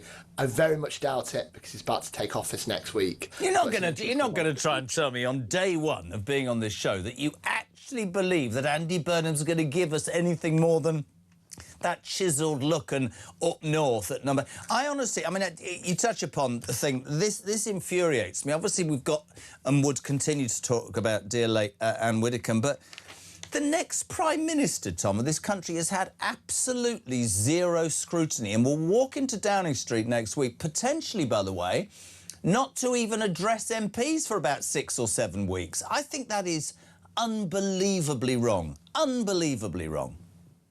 Yeah, I mean, it was incredibly frustrating because Manchester, or South Manchester, my hometown, so he had been my mayor when I lived up there. Yeah, he was very much liked by the people around him and people of Manchester, but that was a lot of it because he didn't really take a huge amount of scrutiny. I think there's been a little bit of coverage on that. But yeah, as you said, Jeremy, I went up there for his press conference 2 weeks ago. He was trying to set out his grand strategy and takes no questions from the media. And again, that if Labour MPs and Burnham is so confident in what he's setting out and it's the right one and a different term from Keir Starmer, then he should be open to taking more questions from the press. And I hope we see a change of course. But again, who knows? Do you know what? Brilliant. I completely agree with you. I mean, people in Manchester would... I mean, apart from the... Have you been on a B bus? I've actually never been on a B bus, no. I've been on the Metrolink, which is very expensive for what you get, but a B bus, no. Mate, you are always welcome on the show. I will go and obviously create havoc for them. It's Tom Scottson, for goodness sake, you useless people. Final question. Are you a Scotsman, by the way, Scottson? I think I look back at a bit of family history. I think I've got a quarter Scottish blood or something like that. But, so the question is your team, is it coming home? Are we going to win the World Cup? Oh, 100%. As I've been saying, I have no confidence in the England squad, but I have full confidence in Harry Kane, so I have full confidence in England. Brilliant, good man. Great to have you on. We'll have plenty of him, ladies and gentlemen. Tom Scottson, political correspondent, new to The Sun. Thank you, pal. 17 minutes to line. Very quick call. Ben is in Lincolnshire. Ben, good morning. Welcome to breakfast. Morning. How you doing? I'm all right. Oh, after listening to what you said, I'd heard on Facebook about that transgender activist. I hadn't actually realised exactly what he'd written, though. I mean, it's disgusting. But the people on the left always claim, oh, the right are horrible, they're disgusting people, and they're violent and vile and all the rest of it. And yet, if you look at what happened with Charlie Kirk, and then look at some of the hatred that's been spewed about Anne Widdecombe, and it's just like the people on the left. It's like Peter Tatchell came out and he said something as well about it, and it's just like, what? I don't get it.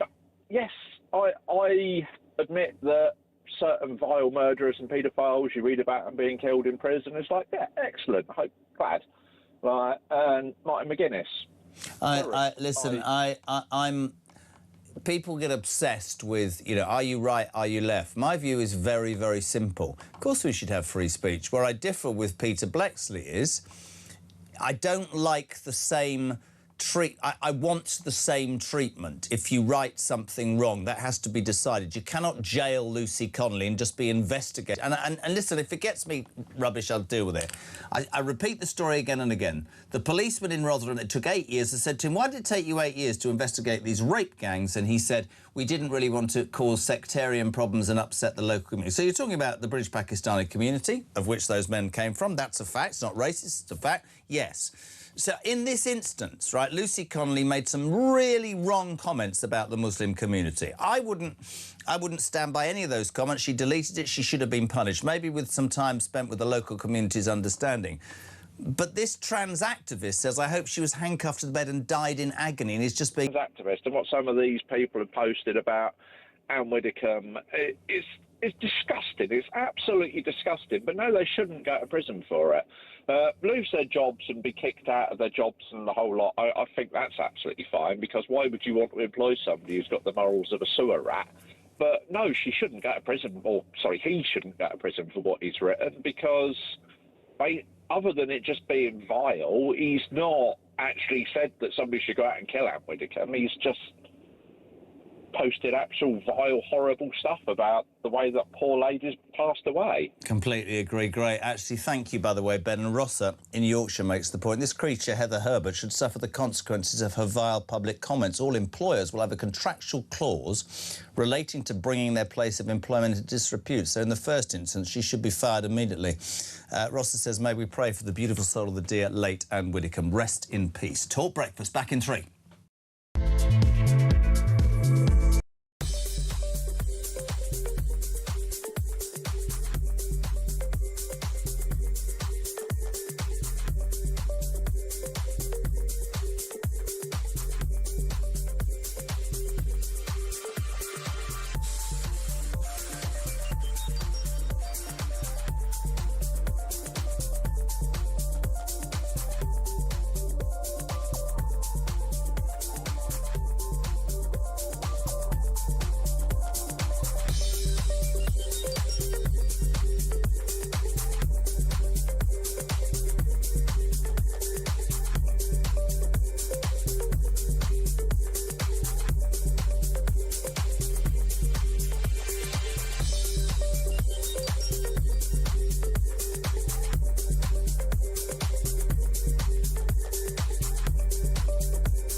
Across the UK, on DAB+, on YouTube, on your mobile, and on your side. This is Talk. Welcome back. 12 minutes to 9. There's only one person I'd love to speak to about all of the stuff that's going on right now. Former political editor of The Sun as well, the legend that is Trevor Kavanagh. Trevor, good morning. Good morning, Jeremy. I'd love your take on all of this. You must have interviewed, spoken to Anne Widdecombe on several occasions. What was your take of a lady who you wouldn't have agreed with her the whole time, but it was the formidable conviction rather than the politicians we get now, Trev, who check with the focus groups and the Facebook this and speak to all these advisors. You just felt with her, this is what I think, and I'm going to argue about it until that's it. That's my opinion, and I'm entitled to it.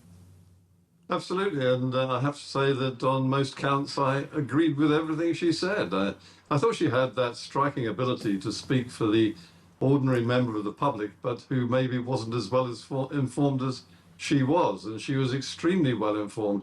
She researched everything, she was meticulous, she was highly intelligent, and I mean, she spoke fluent Latin, just as an example of that, but she was also a person who marshalled all her thoughts and opinions and was ready to declare them fearlessly, no matter what the opposition may be, or the counter-arguments, indeed. Obviously, front page of the Sun today, there's a murder suspect. We have to, quite rightly, allow this to take its time, the police to do their job. People are phoning and saying it seems strange that, you know, 270 miles and all that, but they don't believe it's politically motivated. But it does, of course, raise many issues now on the back of Joe Cox and David Amess, MP's security. Can you see a time or a place where that's going to become more and more important and we have to even protect almost every member of Parliament? Well, I think sadly we've reached that point, haven't we, Jeremy? I mean, we've seen figures today showing that assaults or attacks on police, burglaries, on MPs, and burglaries of their homes and so on. Some of them violent attacks have increased by 10% in the last 12 months to very nearly 1,000. So I think that time is already here. And whatever the police say, I cannot believe that this murder was not motivated by someone in Yorkshire seeing what she was saying on television about the issues of the day, whatever they may have been on television. I mean, people don't just get up out of their homes. They very rarely leave, apparently, drive 300 miles for 4 hours. House that she adored in Hayter. Let's just hope that the whoever is responsible is brought to justice and charged. We'll keep you updated. Can I ask you about the response, Trev, as well? I had an interesting chat with Peter Blexer about free speech. I'm all for free speech, and I made the analogy between this trans activist, Heather Herbert, formerly Scott Herbert, who wrote on Blue Sky, I hope she suffered an extremely painful death and was handcuffed to the bed as she screamed in agony. I said, you know, what's the difference between Lucy Connolly and that? I would say that he said Lucy Connolly was inciting violence. I don't condone, no way, neither did Pete, what Lucy Connolly did. But this is another example of lack of consistency, isn't it? This person's just being investigated. Lucy Connolly would have been in court by now. Yes, I mean, Lucy Connolly's case was a total aberration of justice as we used to know it, and she should never have been put behind bars and probably never arrested either. Frankly, I'm a great advocate of free speech, even when it's free speech that is wounding and unpleasant and unwelcome. I mean, that's the whole point. That's the acid test of free speech. It's the ability to express an opinion which might not be acceptable or palatable to somebody else. If you can't do that, then it isn't free speech. So once you start to put sort of restrictions and shackles on what is free and what is not, it ceases to be free.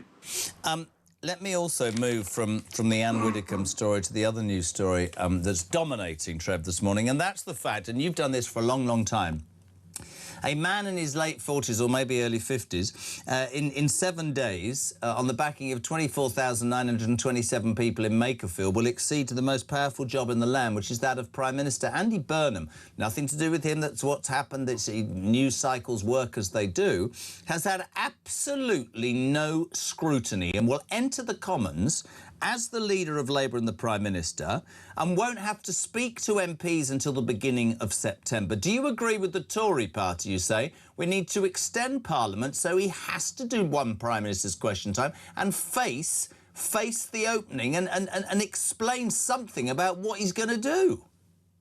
Yes, I think we've got an impression of a brand new Prime Minister coming up who simply took the job because he wanted it, not because anyone said he should have it. And he's on the run already, and that's a terrible picture which will live with him if he doesn't actually present himself to the public and to the media and answer some questions about himself and what he intends to do with this new rather strangely acquired power. I think that's the essence again of democracy. If you don't say what you're going to do as a prime minister, who suddenly appeared as a prime minister, I mean, what are we going to do with him when he's actually in the job in a few months' time, after a long summer recess, imposing his view on how Britain should be run in a very unpopular way, I suspect. The Labour Party is saying, oh, he's going on a tour, and I'm saying, no, well, that's afterwards. He has to be scrutinised. You vote in a general election. I had somebody earlier who said they reckon that the Labour Party extended this, knowing he wouldn't be, tested or challenged, so that they can get away with him being installed and off he's got 6 or 7 weeks. My view, maybe naively, is you should know what your team is, you should know what your views are, you should know what you're going to do if you go for the job in the first place. This isn't a beauty pageant. We need a Prime Minister that does what he says he's going to do, but we don't even know what he's going to say. Exactly. I think this is the problem that we had with Keir Starmer, and we're going to probably got already with the new incoming Prime Minister. I mean, he did actually make it clear, or his people made it clear, that what they wanted when he finally became Prime Minister by accolade, that he wanted until the party conference season in September, before he actually had to start showing the country what he intended to do with it. Well, that just is not tolerable. And I think that this, as I say, will come back to haunt him in the days, months, and maybe years ahead, when he is put to the stake on the issues that he's suddenly sticking to the public. How long, Trev, do you think it will be, in your experience, before the shine comes off Andy Burnham? Well, I think that for some it's come off already, but I think the acid test, again, will be when he does announce his policies, and that will be the budget, presumably in October, when we'll see all sorts of enormous taxes. Something like £38 billion is the figure that's being quoted of how much taxes will rise on top of the highest taxes we've had in modern recent history. Any idea, final question, who the Chancellor will be? Well, I think he's still toying with Ed Miliband, but I'd be very, very surprised if he goes ahead with that. I think it would put a cloud over his premiership from day one.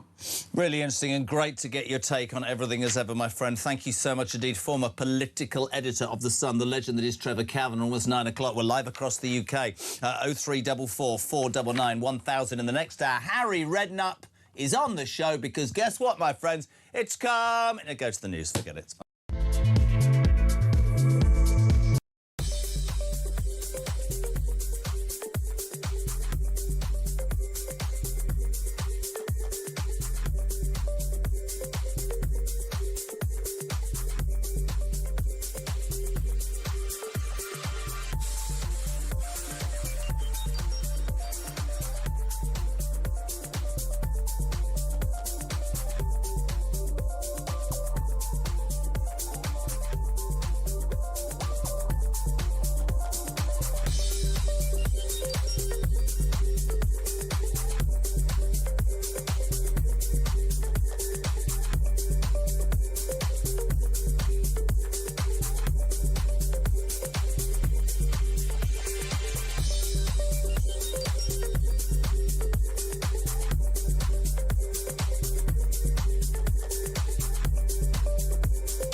We've got some breaking news that has just come in. TalkSport have announced a brand new partnership in a developing story. We hear they've created So Good Lager right in time for football's big summer. Just in, we're hearing that So Good Lager will be pouring pints across all O'Neill's pubs and some of the best sports pubs across the UK. With the big kickoff just around the corner, you can find out where to get your hands on a fresh pint of So Good Lager at talksport.com/lager.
across the UK. On DAB+, on YouTube, on your mobile, and on your side. This is Talk.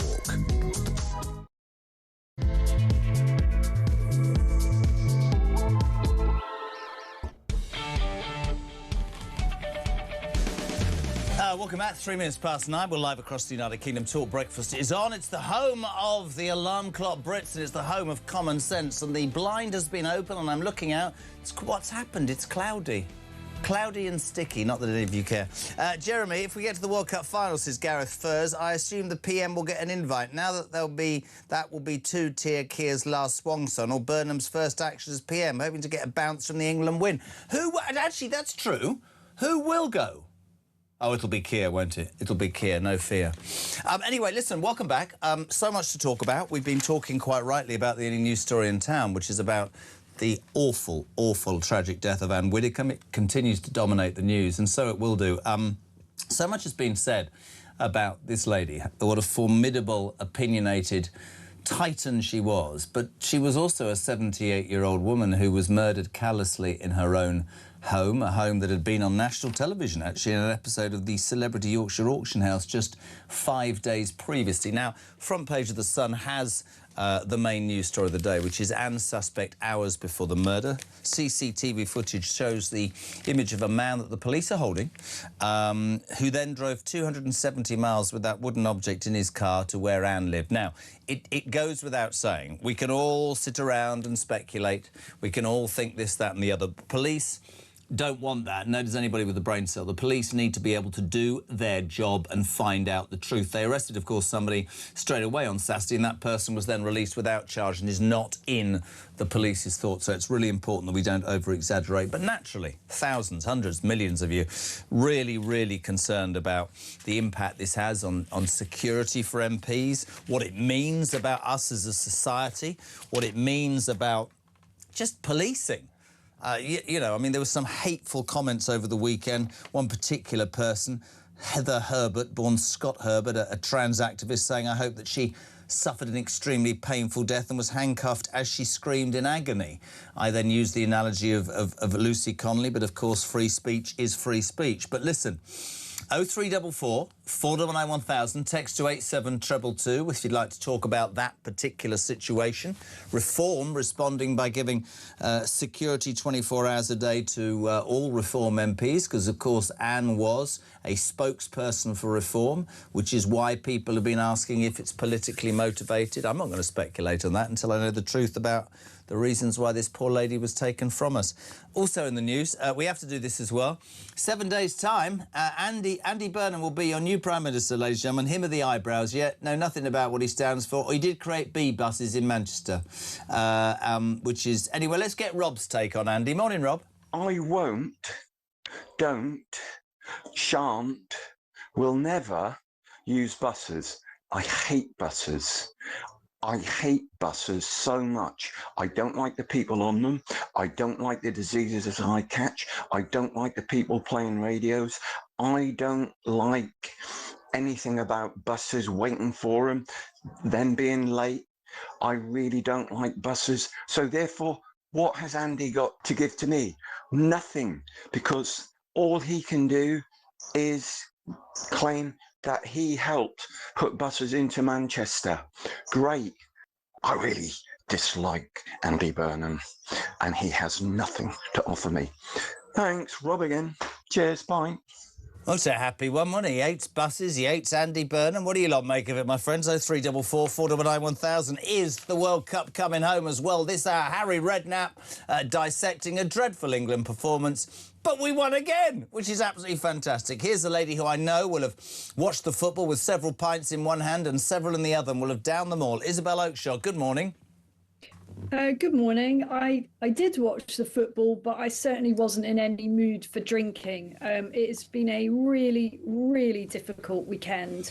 I'm sure it has, and I've for everybody. I think that the thing about the thing about this story, and we started at 6 o'clock, is, for me, and I spoke to Anne several times, she wasn't a close confidant or friend. She was on this show last Wednesday. She was one of those politicians, Isabel, who believed in what she believed in and said it to the detriment of... She wasn't concerned about a reaction because she believed what she believed. She was that sort of old-school politician who didn't rely on a focus group. Do you know what I mean? I do, and we can absolutely spend our time this morning paying tribute to Anne, but we've done a lot of that in recent days. I am much more concerned at this point by the contemptible reaction to the way that reform figures have chosen to demonstrate their grief at Anne's passing. A number of reform figures went down to Anne's house yesterday to pay their respects, to lay flowers, including Nigel. I'm not sure when he went, I think separately to some of the others. And the reaction from certain commentators, including those who contribute to our station, normally brilliant content from them, has been utterly contemptible in my view. And I really, really feel the need to call it out. The demonisation of reform figures has real consequences for their safety. And if people don't understand that, in the light of what's happened in recent days, then they need their heads checked. So just stop with it. Allow reform leaders, and reform was part of Anne's family. She did not have very many relatives at all. It was very much part of her identity. So can people just stop accusing those who are genuinely mourning a death? You're just showing a picture now of my fiancé, Richard Tice. Richard worked really closely with Anne for several years. When reform wasn't fashionable, when reform wasn't leading in the polls, who was at Richard's side when he was leader? Two people, David Bull of Talk, one of our great contributors, and Anne Widdecombe. So the idea that our people at the top of the party are somehow politicising this for their own good really, really upsets me. And I've had that all weekend, and reform leaders are dealing with it, and it is incredibly unpleasant, it's callous, it's disrespectful, and frankly, it's dangerous. It's interesting, sweetheart, you know what I'm like, I'm always straight. I thought... I don't listen. Because I do this 4 days a week, I tend to switch off. I obviously watch the news, but I don't get as involved. I know that Mark and Alex were brilliant in what they did over the weekend. I've read a little bit of the criticism, but my answer to that would be very simple. Those very people would also be on their high horse if a woman who was involved in the Reform Party was not honoured. So if Nigel and Richard and Zia and Lee, the people that we saw, hadn't gone and laid flowers, they would have been told that they weren't showing respect. When Joe Cox was tragically killed, the Labour Party came out in force. When David Amos, the Southend MP, was stabbed during a surgery, the Tories came out, as they should. And I think it would be fair to say that Reform is on a hiding to nothing with this. And of course, and you know, because you're intelligent, that's another example, is it not, of certain commentators who are terrified of reform, jumping up and down and using that as an opportunity. And it's like I used the example about free speech earlier. There's a part of society, Isabel, out there who won't listen to anything that they don't want to listen to, OK? This revolting human being, am I allowed to say that? Heather Herbert, born Scott Herbert, the trans activist who, and I hope she suffers an extremely painful death and was handcuffed to the bed. I made the analogy between Lucy Connolly. Peter's right, we all want free speech, Blexley said. But for me, Lucy Connolly was incarcerated within 5 minutes. I don't have to agree with what Lucy Connolly said. This person, presumably because they're an activist, will be allowed off. It's two-tier. It's two-tier press, it's two-tier police, it's two-tier justice. I get that. And I also get from your face what it's done to people, because Reform have announced over the weekend that the party will give MPs 24-hour police, well, private security.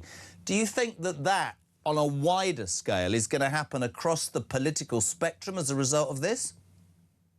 Well, it would be cheaper. I think somebody has done the maths on this to provide all MPs with round-the-clock security than it would be to pay for asylum seeker accommodation in hotels. So There there's you just go. a little analogy for you.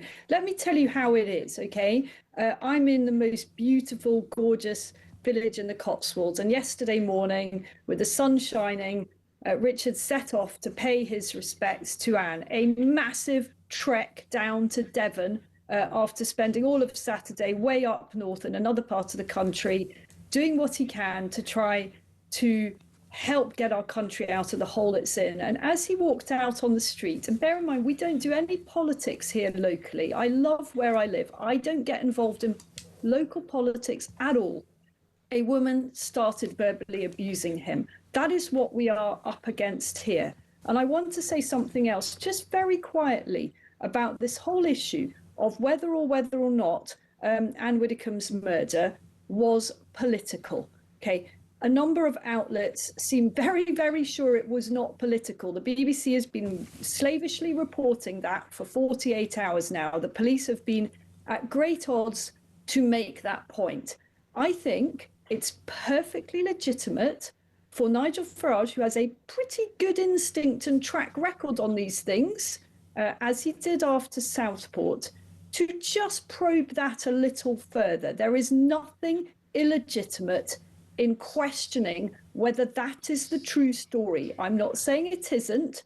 If there's some other reason, I do think the police should just probably tell us, because on the face of it, if a bloke drives 300 miles at breakneck speed, I've done the maths, I've looked at the number of miles in the number of hours that he had to do that journey, carrying what looks very like a weapon in his pocket, all the way down to an elderly lady's house and bludgeoned her to death, unless he's got some link with her that we don't know about, then that's looking to me like it's pretty political. And you know as well as I do that you are. You know as well as I do that you're one of the very few that I respect enormously, because you've always told it. I don't have to disagree with that, but what I have to do, and you know this, right? I've watched it all morning. Why would you drive 270 miles with a weapon in your pocket? But we don't know, and this is why the official line with the police, and you've made your point, and I don't have to disagree or agree with that, but the police arrested somebody straight away on Saturday. I remember sitting there, and he rang you, right, when they went, it's a white British marathon. Oh, hold on a second. First thing my wife said to me is, there's something going on here, there's something going on. That person turned out to be a handyman, a single dad, broken loose. I agree with you.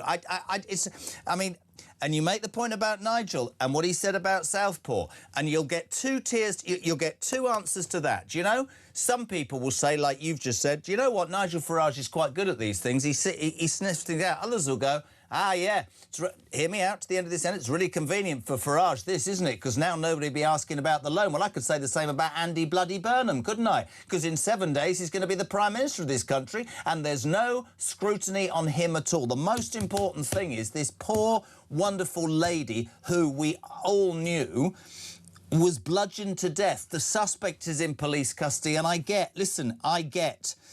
seen it here, and I've spoken to people, the shock and horror amongst so many people at Reform, certainly here at Talk, the last place to speak to her, for goodness sake. I mean, I'm not going to name them, but somebody here that's here today was the last person ever to speak to her, the researcher on this show. It's extraordinarily horrible, right?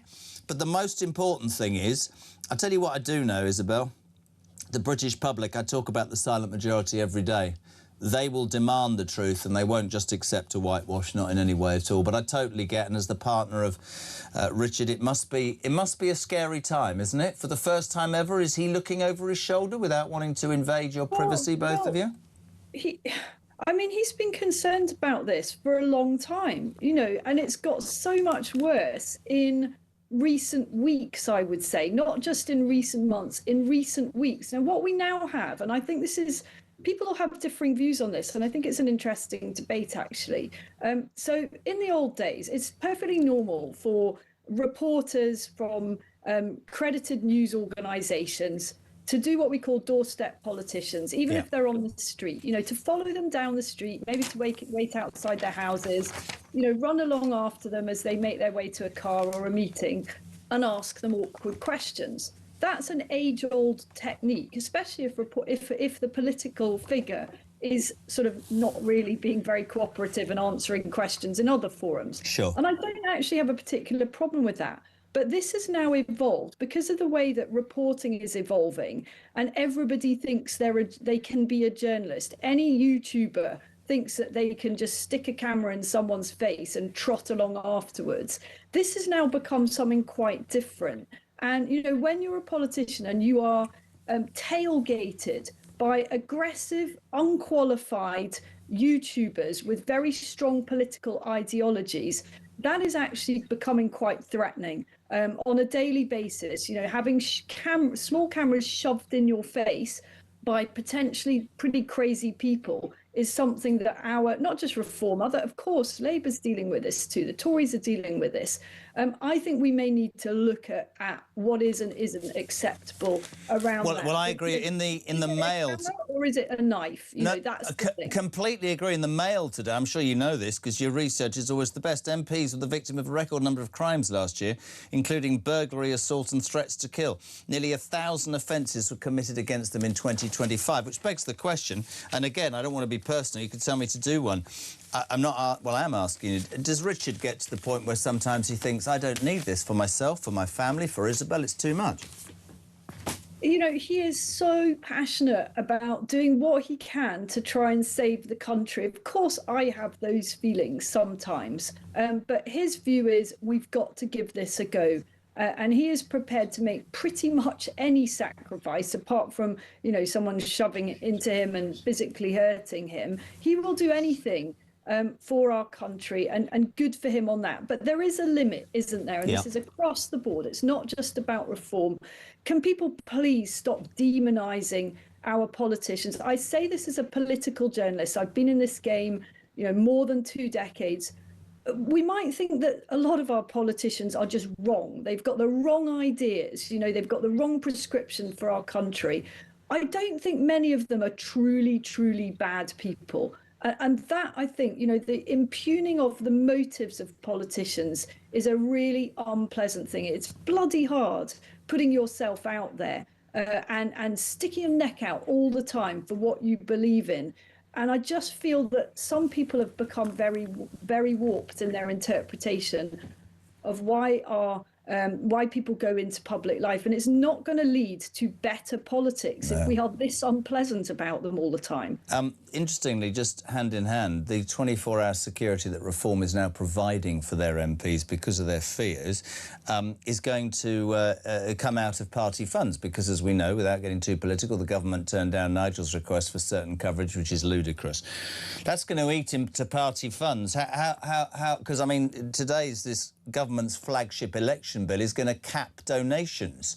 So if parties can't get donations, they're expected to pay for their own security. In the end, they're going to run out of money, aren't they? Well, not in the end. Very, very quickly indeed. I mean, security just costs an absolute fortune. I don't see the need for this donation cap. I can understand why people are feeling, oh, we've got to do something because a small number of people have a disproportionate influence over political life. But it's been like this for decades. This is not a Reform thing.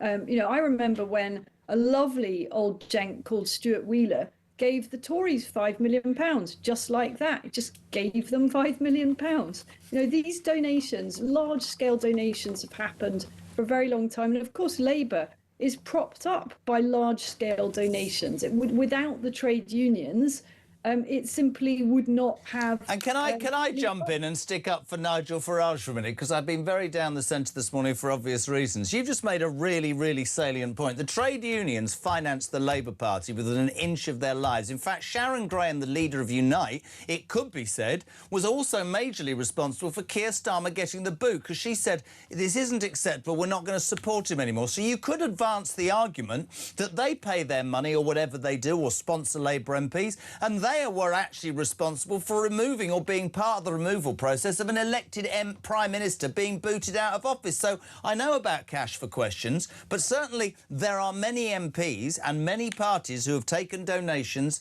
and not just sat on the money, used it effectively. And I think it's a huge debate that needs to be had. I really do. I really do. I mean, of course, what the trade unions would say and what Labour Party would say is that those trade union donations are made up of what they call subs. So, you know, individuals paying their annual membership for the union. So they would argue, and I always have done when this has come up over the years, that these are not, let's say, you know, a million plus lump sum. It is a million times £1 or whatever it is the sub may be. It's a bit more than that. So there's an interesting debate to have here, but I don't think capping donations to political parties is the way forward. You know, political parties need to be properly funded in order to get their message out. Of course. We don't want all of this concentrated in just a tiny number of hands. This should make you smile, because I understand the anger and I understand from a personal point of view. This is from Rob. So he said, before you read this out, this is my opinion. So you're telling me that bloke drove all the way down there to murder this old lady because he didn't like her dancing technique or because she became a Catholic? Let's be honest, this leads towards her politics. It stands out like a gigantic mountain. So let's just say this and hope we're not lied to, like we sadly have been regularly. Let's also say that this coward didn't choose a man. He chose a small, harmless old lady. What a piece of work that isn't.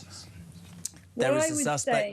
There is a suspect in custody. So I have to. But that's somebody's opinion, and I understand where you're all coming from. I do.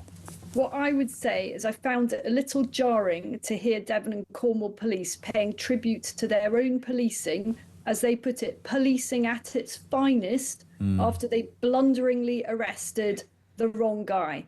And I would add one more thing, which is what would be very political would be... I appreciate you being part of the show. and Isabel there, quite understandably, angry and emotional because, look, not only is her partner there in the forefront with all those worries, but in her mind, I guess you'd say the establishment, but certain people have moved against a different voice. I understand Rob's opinion there. We have to, though, say there is a suspect in prison, but they both make a really good point. They tried it with one person, but if this person is guilty, I hope... Oh, I'm allowed to say this. I hope the truth comes out, because the truth needs to be told. And at the root cause of all of this, right? No, the bottom of all of this, as you've heard, is a defensive old lady, a formidable lady, a woman who gave her life in service, who was murdered in her own house. And that's where I start from today, and that's the point at which I finish. And we will hope that the police conduct this as quickly and as efficiently as possible. We'll bring you all the news as soon as we have it. But this is Talk Breakfast at 9:25.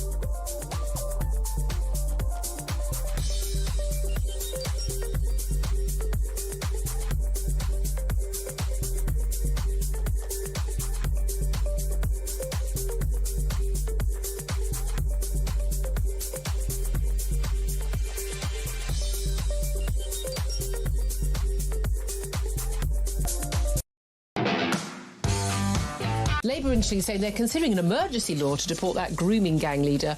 This is Shabir Ahmed, who served 14 years of his 22-year sentence for 30 child rape cases. He got less than 6 months. Basically, if you're going to be a child rapist, you know what, you may as well rape 40 instead of 1, because the sentence is basically the same. I mean, we're literally incentivising child sodding rapists.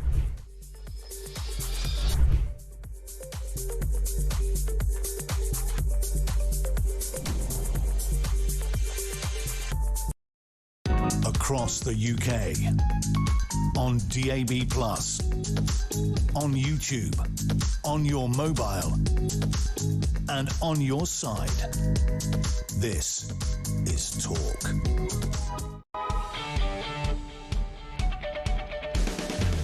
Welcome back. Just gone 9:27. We're live across the UK. Is it Duncan Barks?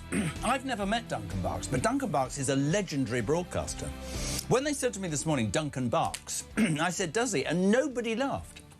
But he's on at 10 o'clock. Julia's on holiday. Duncan Barks is here, and apparently he's utterly brilliant, in the words of Damon. No, what's he called? Damien? This is the man we call G-Spot, who we can never find, but apparently he's very outspoken. Anyway, Duncan Barks here from 10 o'clock. Ian Collins, the housewife's choice from 1 o'clock. The man my wife says has the most wonderful voice.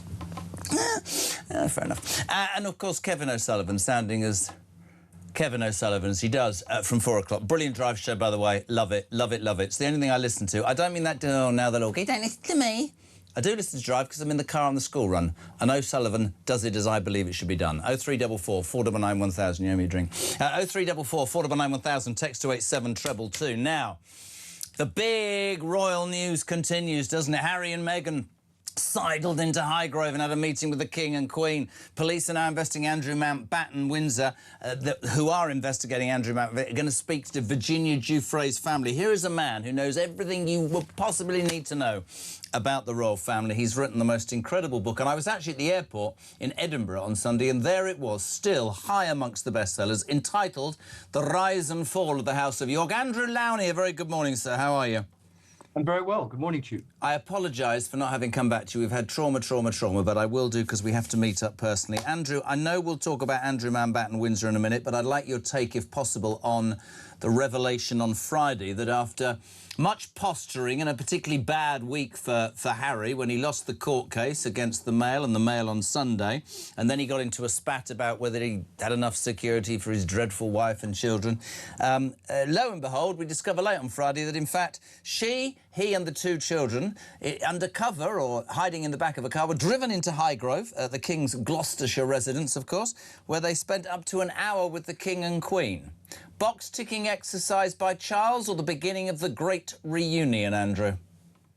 Well, I think it's certainly the beginning of the great reunion. I mean, this was a very much personal family matter, and as long, I mean, it's too early to judge, but as long as basically there are no leaks about the visit, there were clearly no photos, it was a very low-key thing. I think it actually is a good thing. I mean, I think the King is very keen to see his grandchildren. It could have been very embarrassing, given the events, as you say, of the previous week. But I think it came off pretty well. But it's all now depends on whether Harry's side begins to leak stories. And I hope they've learnt the lesson that on some things they're better keeping quiet. Well, you know more about the royals than anybody. That's a really salient point on which to start this conversation, because I don't believe that there's any part of their psyche that will... I'll put it another way. Brand Sussex, for what it's come down to, which is some dodgy jam, right, needs a boost. And the only boost that Brand Sussex can get is to have some still connection with the very entity that they spend their life slagging off. So without photographs or how it went, or a little bit of inside info through another source, how's this going to... Is this going to benefit them just because people know they're still in contact with the King? Do you know what I mean? I just don't trust them to put it out there through a third party because they want the adulation or the whatever it means, whatever comes with that, Andrew. Well, that's why I think it is too early to judge, and you're absolutely right. Previous examples show that they just can't resist leaking stories and trying to leverage this contact. I think the King was in a difficult position because I think he would have seemed pretty callous if he hadn't agreed to see his grandchildren. So I think he did the sort of held the moral high ground, did the dignified thing, and if they choose to abuse that trust, it's not going to reflect very well on them. So I think he's in the clear on this. No, I agree with that, and but I think it's clever, and this sounds a terrible thing to say about one's children, right?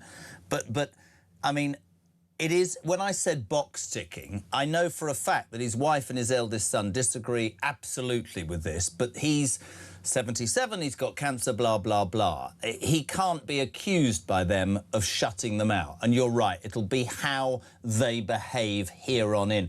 What do you think William would have made of the visit, Andrew? Well, I think he's probably pretty appalled. I think he feels his father's weak, that the only way to deal with Meghan particularly is to be tough. But we've got to remember there are two children here who have done nothing wrong and are entitled to see their grandparents. And I think... or grandfather. So I think that there would be some sympathy. I mean, William wants to keep out of this. It's, in some ways, they're two very different relationships. The relationship between a father and son and grandchildren is always very different to that between siblings. So I think they can each go their different way, and I think people will respect that. William, I think, is pretty stubborn. I think he feels pretty betrayed, particularly the way that Harry's talked about Catherine. And so I don't see any rapprochement there. I don't know whether I think he's stubborn, and maybe I'm false, maybe I'm wrong here. I think he is appalled, as many of us royally are, that he took it upon himself not to walk away, but then to weaponise, if you like, everything against the institution that he still needs to make money to fund his lifestyle, which is to slag the... It's a horribly vicious cycle. I think that William was very close to his grandmother, and I think the institution and what he hopes to do probably weighs heavily upon him. Final question about them. Can you see them ever moving back to the UK? I can't. Well, they have this base in Portugal. I mean, I think they're running out of road in America. So I suspect they may find some sort of base. Maybe it will be Portugal. Maybe they will find it in Britain. Who knows? So I'm leaving it open. You know, lots of things have changed with the royal family over a period of years. Things that we never thought would happen. Camilla being brought back into the fold, etc. So never say never.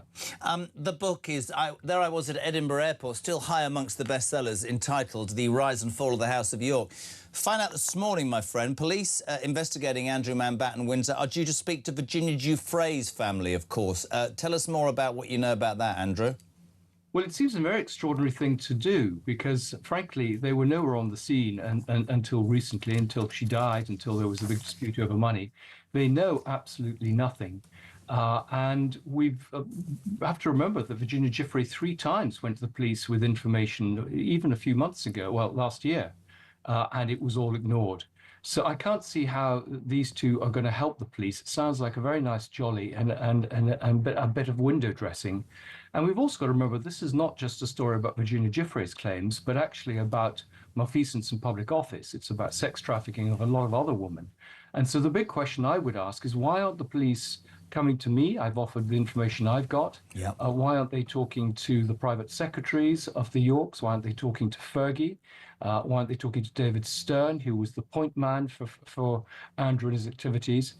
We're hearing very, very little. And I think, again, the extraordinary thing is that places like Police Scotland are doing absolutely nothing, when that was one of the centres for the sex trafficking going on.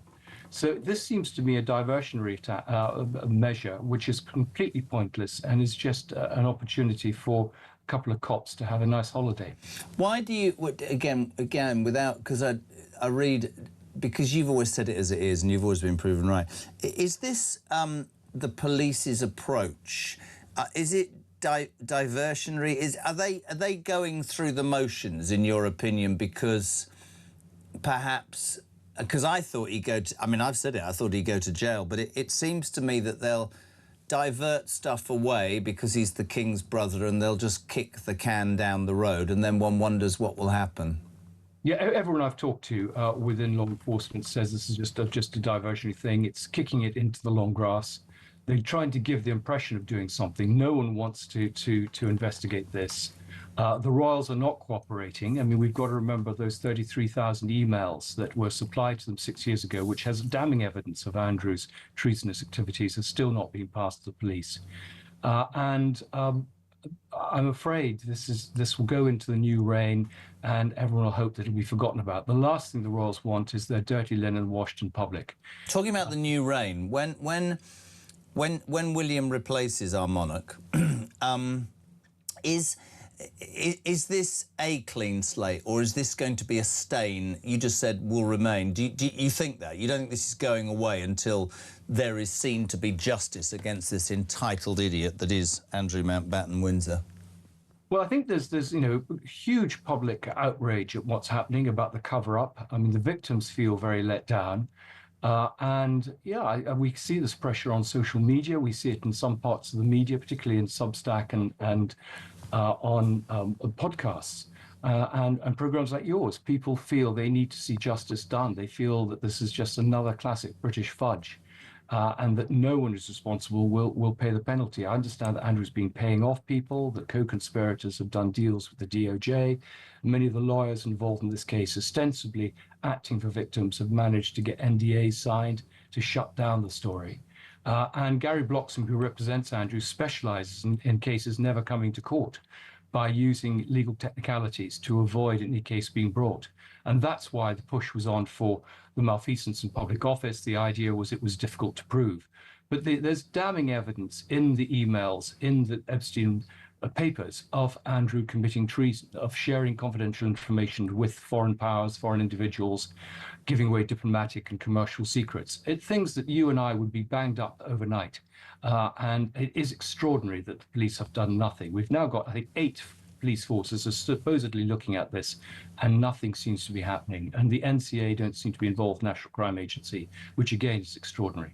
I personally couldn't agree more. I mean, for me, you know, we have to point out, because we have to do the job properly, he denies any wrongdoing, but there is a stack of increasing evidence, and it will be really interesting to see where this leads, whether it is covered up, whether it is kicked into the long grass.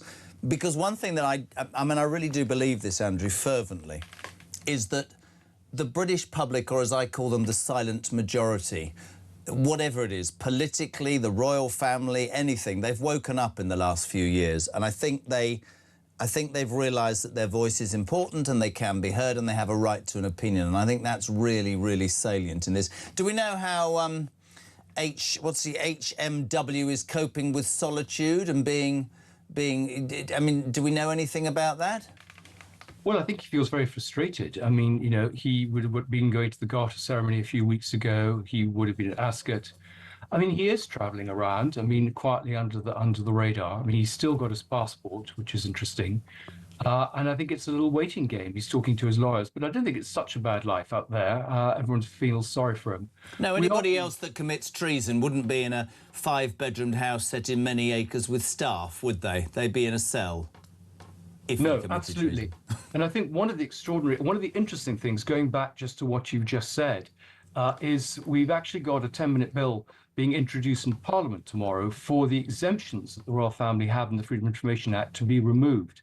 So there is a sense that, you know, the royal family shouldn't be treated any separately from anyone else. So change is coming.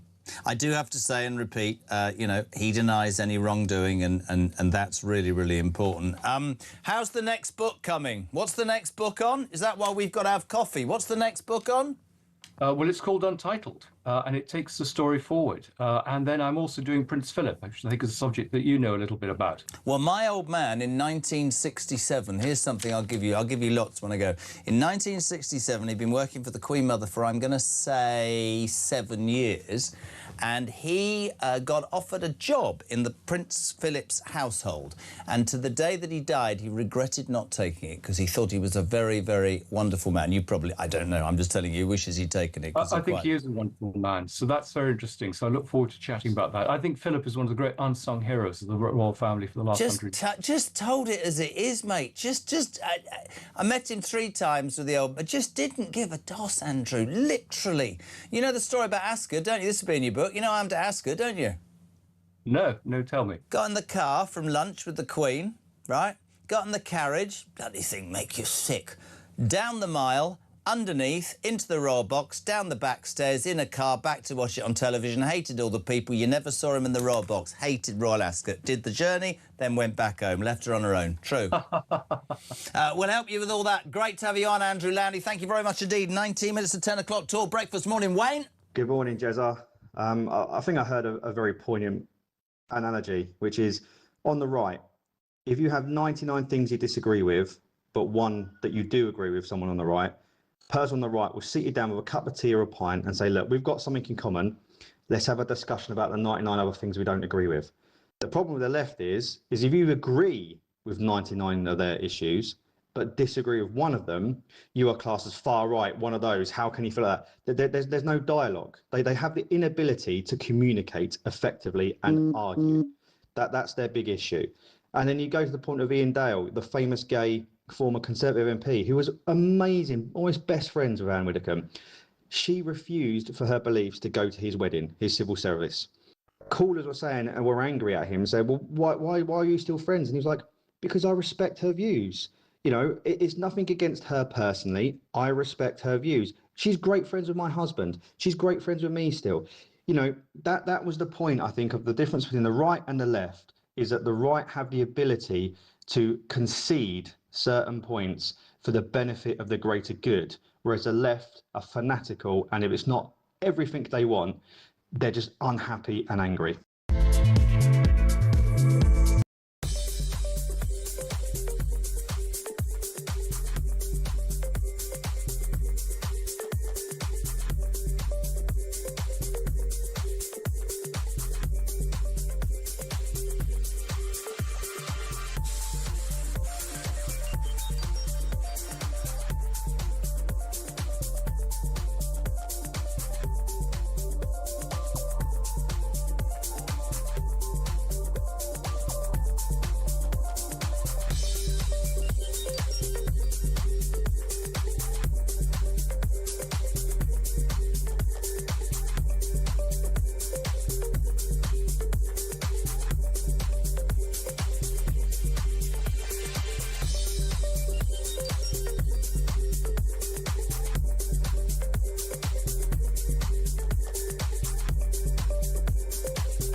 Across the UK, on DAB+, on YouTube, on your mobile, and on your side. This is Talk. Welcome back. Talk breakfast here until 10 o'clock. Duncan Barks! I'm joking. I don't know why I did that. It's ridiculous. Duncan Barks here from 10 o'clock. Ian from 1 and Kev O'Sullivan with Drive Time. Thank you for your text this morning, by the way. 87222. Kev. Hi, Jez. There is a good reason why Farage only gets a basic protection off the government. I'm sure a lot of people are thinking the same. It's an utter disgrace. Mary in Canterbury, good morning. Jez, it's heartbreaking what's happened to Anne. I have no confidence in this government or indeed the police. Richard says, ask yourself not why would anyone like to be an MP, but why are the population turning against politicians? What a great Prime Minister, says Brian in Worthing. Anne Widdecombe would have been an amazing lady. Peter says, any political donation can be conceived as wanting to influence, so there is no difference in Farage's accepting funds to any individual MP doing a second job or receiving financial funds. Morning to Roger in Wales. What happened to Anne will strengthen our resolve to ensure we get back our country, our beliefs and our freedoms that she always voted for. Peter says it's also hypocritical by the establishment out to get Nigel and reform. Andy Burnham, Jez, has no plan. No manifesto, but wants to still give away the Chagos Islands. Just hope Donald tells him where to stick his crap idea. Margaret in Birmingham, why are the police not arresting Heather Herbert? The trans activist who said, I hope that Anne Widdecombe had the most painful death. Bill, Burnham will tax more and blame Rachel Reeves. It's that easy for Burnham. Dave in Aberdeen, regarding that scum from Aberdeen University, his comments were vile and he should face the full force of the law, but of course he won't. He was from, is it? I thought it was, I don't understand. Graham, good morning. Hello, Jeremy. Absolutely love the show. Just like to say, I personally don't use social media for the very reasons that it's very evident with the Anne Widdecombe story. Burnham will fail as PM. There'll be a general election next year and we can hopefully get rid of this Labour shower once and for all. Just like the Brexit result, it will be seismic. The silent majority have had enough, as you keep saying. Socialism is abhorrent, it doesn't work, and there's a saying that says, never underestimate the predictability of stupidity, which sums up Labour and all the rest of them anyway. I think it sums up this breakfast show as well, 40 minutes to 10. Jez, I know the King wanted to see his grandkids, but in my mind he's fallen foul to these grifters. Sadly, I feel he's let down the country. Harry and Meghan should be stripped of their titles. Johanna, I don't know, in Salisbury, but this is brilliant. They won't arrest the trans activist any more than they did Bob Villan because of the backlash. Probably very true. Mark from Somerset.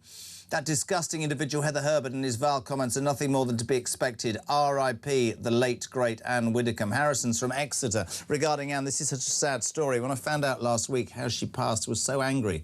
How sick can someone be to attack a 78-year-old lady?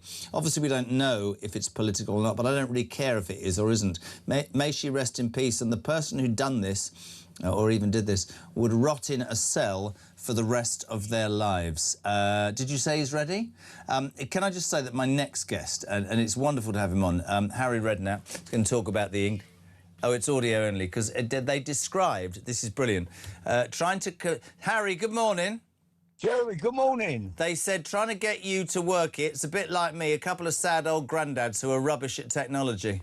Oh, my God, I'm a nightmare, Jeremy, honestly. And I've got my Sandbank shirt on, especially for you as well. We can't even mention Sandbanks now. I'm going to have to... Oh, mate. I saw you at the goal for the old Sandbanks on. Morning, Marky. We'll give you that one now.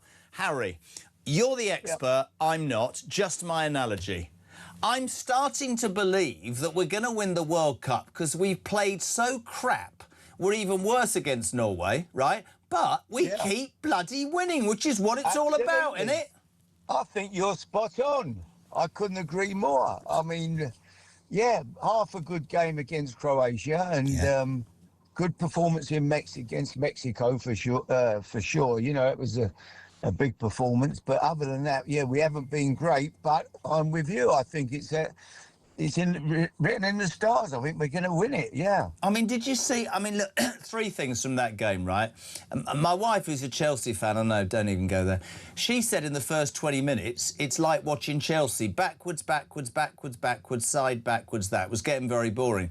The big moment was after they scored, right? Is it Soluth, that big central mid, up front? All he's got to do, Harry, is pass the ball 10 feet to the left, and Haaland's, it's 2-0, we're out the World Cup. 2-0, game up, yeah. And then the ball hits the wire where the drone camera, and you just think, that's just weird, man. Then they hit the bar, then they have a goal disallowed, and for Haaland pushing when everybody in the every game you see people pushing each other over now, but... yeah, so listen, we got away with it. I must be honest, Jeremy, at the start of the tournament, if you'd have said to me, Harry, you've got to put your life on the four semi-finalists, I would have picked Spain, France, Argentina, England. They would have been the four I'd seen get into the semi-final. So it's about where I felt we certainly would get. Now, we've got a big chance. I think Argentina are not great. There's no reason we can't beat them. Well, just before we talk about Argentina, I just want to talk about Tuchel, because you're a manager with so much experience. I wasn't particularly keen on a German getting the job, but I'm past that now. It was interesting afterwards, because in his interview with ITV, he was quite scathing. Not good enough, I want more, I want more. And the press were like, oh, we've just won, and that's his job. Bellingham then comes out and goes, when they put that to him, he went, whatever, he doesn't know what it's like to do it and that thing. That spikiness is a great thing, because he's pushed Bellingham, because I think he dropped Bellingham for a couple of games, and that's created the fire in Bellingham's belly. That's just my opinion. Yeah. I think this is a top-class manager and a top-class, well, world-class manager and player. It doesn't matter if they're not best friends. It's working, isn't it? Yeah, and obviously, listen, having Bellingham in your team is just... he is an amazing talent. When you think at the start before the tournament, it was touch and go. People were saying, will he take him in the squad? Will he leave him out? Yeah. Well, you know, he's proved just what a player he is. I mean, him and Kane really have been the stars of certainly the England team. So, yeah, I mean, he's doing a good job, Tuchel. We're winning. It's like everything, Jeremy. I think we all get overrated as managers. I've said it for years. Good players. Do you know what you've done now, Harry? You've pushed a button and we can see your face. Don't ask me how. Haven't got a clue. Hang on, let's get the shirt on. Get the Sandbank shirt in. I've got that one. Wrong way. There it is. There's the Sandbank. Yes. You've got to have the shirt on. Oh, mate, you're a legend. What I did. I'm sitting here, I've pulled over. I'm on my way today down to Ben Pauling's yard. Oh, yeah? To see my horses, to see the jukebox man, and, you know, we've got... Harry Redknapp, by the way, before we keep it... If you're a National Hunt fan like I am, he's got some horses with Ben Pauling. He's got an amazing horse called the Jukebox Man. He's off to do that. What a life. In his Sandbanks top. Serious question for you, because... Look, everybody is cynical, then they're not, and they start believing. I'm with you. Argentina are there to be done, aren't they, Wednesday? Yeah. I think they've been bang average, to be truthful. Yeah, I mean, if you'd have said to me at the start of the tournament, Messi would still be playing like he is, I'd have thought, no way, he's playing in America, he's had it, you know, but he's still their main man, so, and he will be dangerous. And I've got a feeling Argentinians don't like us very much. I'm not sure if that's... Well, I've had to be careful this morning, Harry. I've had to say I'm confident about Wednesday because we've had a bit of success against the Argentinians. That's all I'm saying. Let's just leave it out there. There's been some talk about refs are very, you know, very keen about making decisions that are pro-Argentina. Does that worry you on Wednesday or not? No, not really, no. I think the whole world's looking at the referee. He's got to be... I'm sure they'll pick one of the top refs for a game like the top refs now get the jobs in the semi-final and the final. So they'll be on the case, you know, making sure that they'll be doing their very best. But I do think that it won't be easy. I think both games are going to be tight. You know, everyone's saying, well, France, can we beat France if we get to the final? France have got to beat Spain. You know, Spain are European champions. Spain are a good team. That's going to be a tight game. So it could be, everybody's saying, you know, England, France. The worst scenario would be Argentina, Spain. That's not impossible. It's wide open. But we've let's have a prediction because I know I got it right the other night, 2-1. What did you say, by the way? What score did you say? Who, me? I think I said 2-1. Yeah, I think you and I were both right. How do you see it against Argentina then? Did the Argies? How do you reckon? Extra time and penalties. Oh, what, Harry? How can you do that? Extra time, penalties, and here comes Messi. Oh, and he's missed. Yeah, Harry Redknapp proving, don't be a commentator, be a manager. Good luck at Ben Pauling's, you legend, and well done with the old Sam Banks top. Harry Redknapp, who, like me, couldn't work out his phone, and halfway through the interview, the vision came on. Brilliant. 0344 499 1000. Here is a list of the by-election candidates for the Clacton by-election that Farage is fighting in alphabetical order. The complete candidate list will be known after the close of nominations on the 17th of July. Adam Akatip, I hope I've got that right, the Forward Party. Count Binface, running as an independent. Piers Corbyn, running as an independent. Rhys Cowan as an independent. Nigel Farage for Reform UK. Mr Fishfinger, an independent. Lawrence Fox for Reclaim. Rob Pownell, an independent. Kai Stevens, the British Democrats. And Luke Worley, the independent. That is the list of candidates for the Clacton by-election. Closing nominations, 17th of July. This is Talk.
Thought about it hard, and I've decided today I will resign as a member of Parliament for Clacton-on-Sea, thereby forcing a by-election. Count Binface apparently is now 5-1. Brilliant. You know, so look, I mean, you know, if I were being flippant, I'd say Count Binface's campaign is now well and truly up and running, and Reform are struggling to put a lid on it. Let me be absolutely clear. I have done nothing wrong. I have not broken the law. And I've decided today... The UK. On DAB+. On YouTube. On your mobile. And on your side. This is Talk. Right, welcome back. 3 minutes to 10. No Julia, she's off for a week on holiday. We said, but this is, and I've just embarrassed myself. I said, oh, this is the man Duncan Barks. I've never met you, to which you said... I said a long, long time ago, I was working in Liverpool at the mighty City Talk 105.9. 105.9? City Talk across the centre of doesn't exist Liverpool. anymore, which is why I mentioned it. And it was broadcasting from the top of St John's Beacon. Yes. Across the Liverpool skyline. And you came in to see a great man who's sadly no longer with us, a guy called Phil Easton. My boy.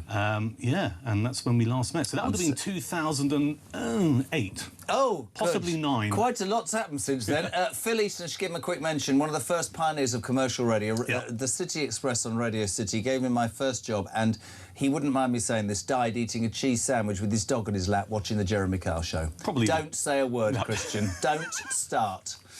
Duncan Barks, lovely to see you, Good mate. to see you, Lovely. What's happening? Well, what's your take on all that? It's really... Well, I mean, I think there are a lot of unanswered questions. We hear continually that we shouldn't speculate. That said, we're all human beings and people have questions they want answers to.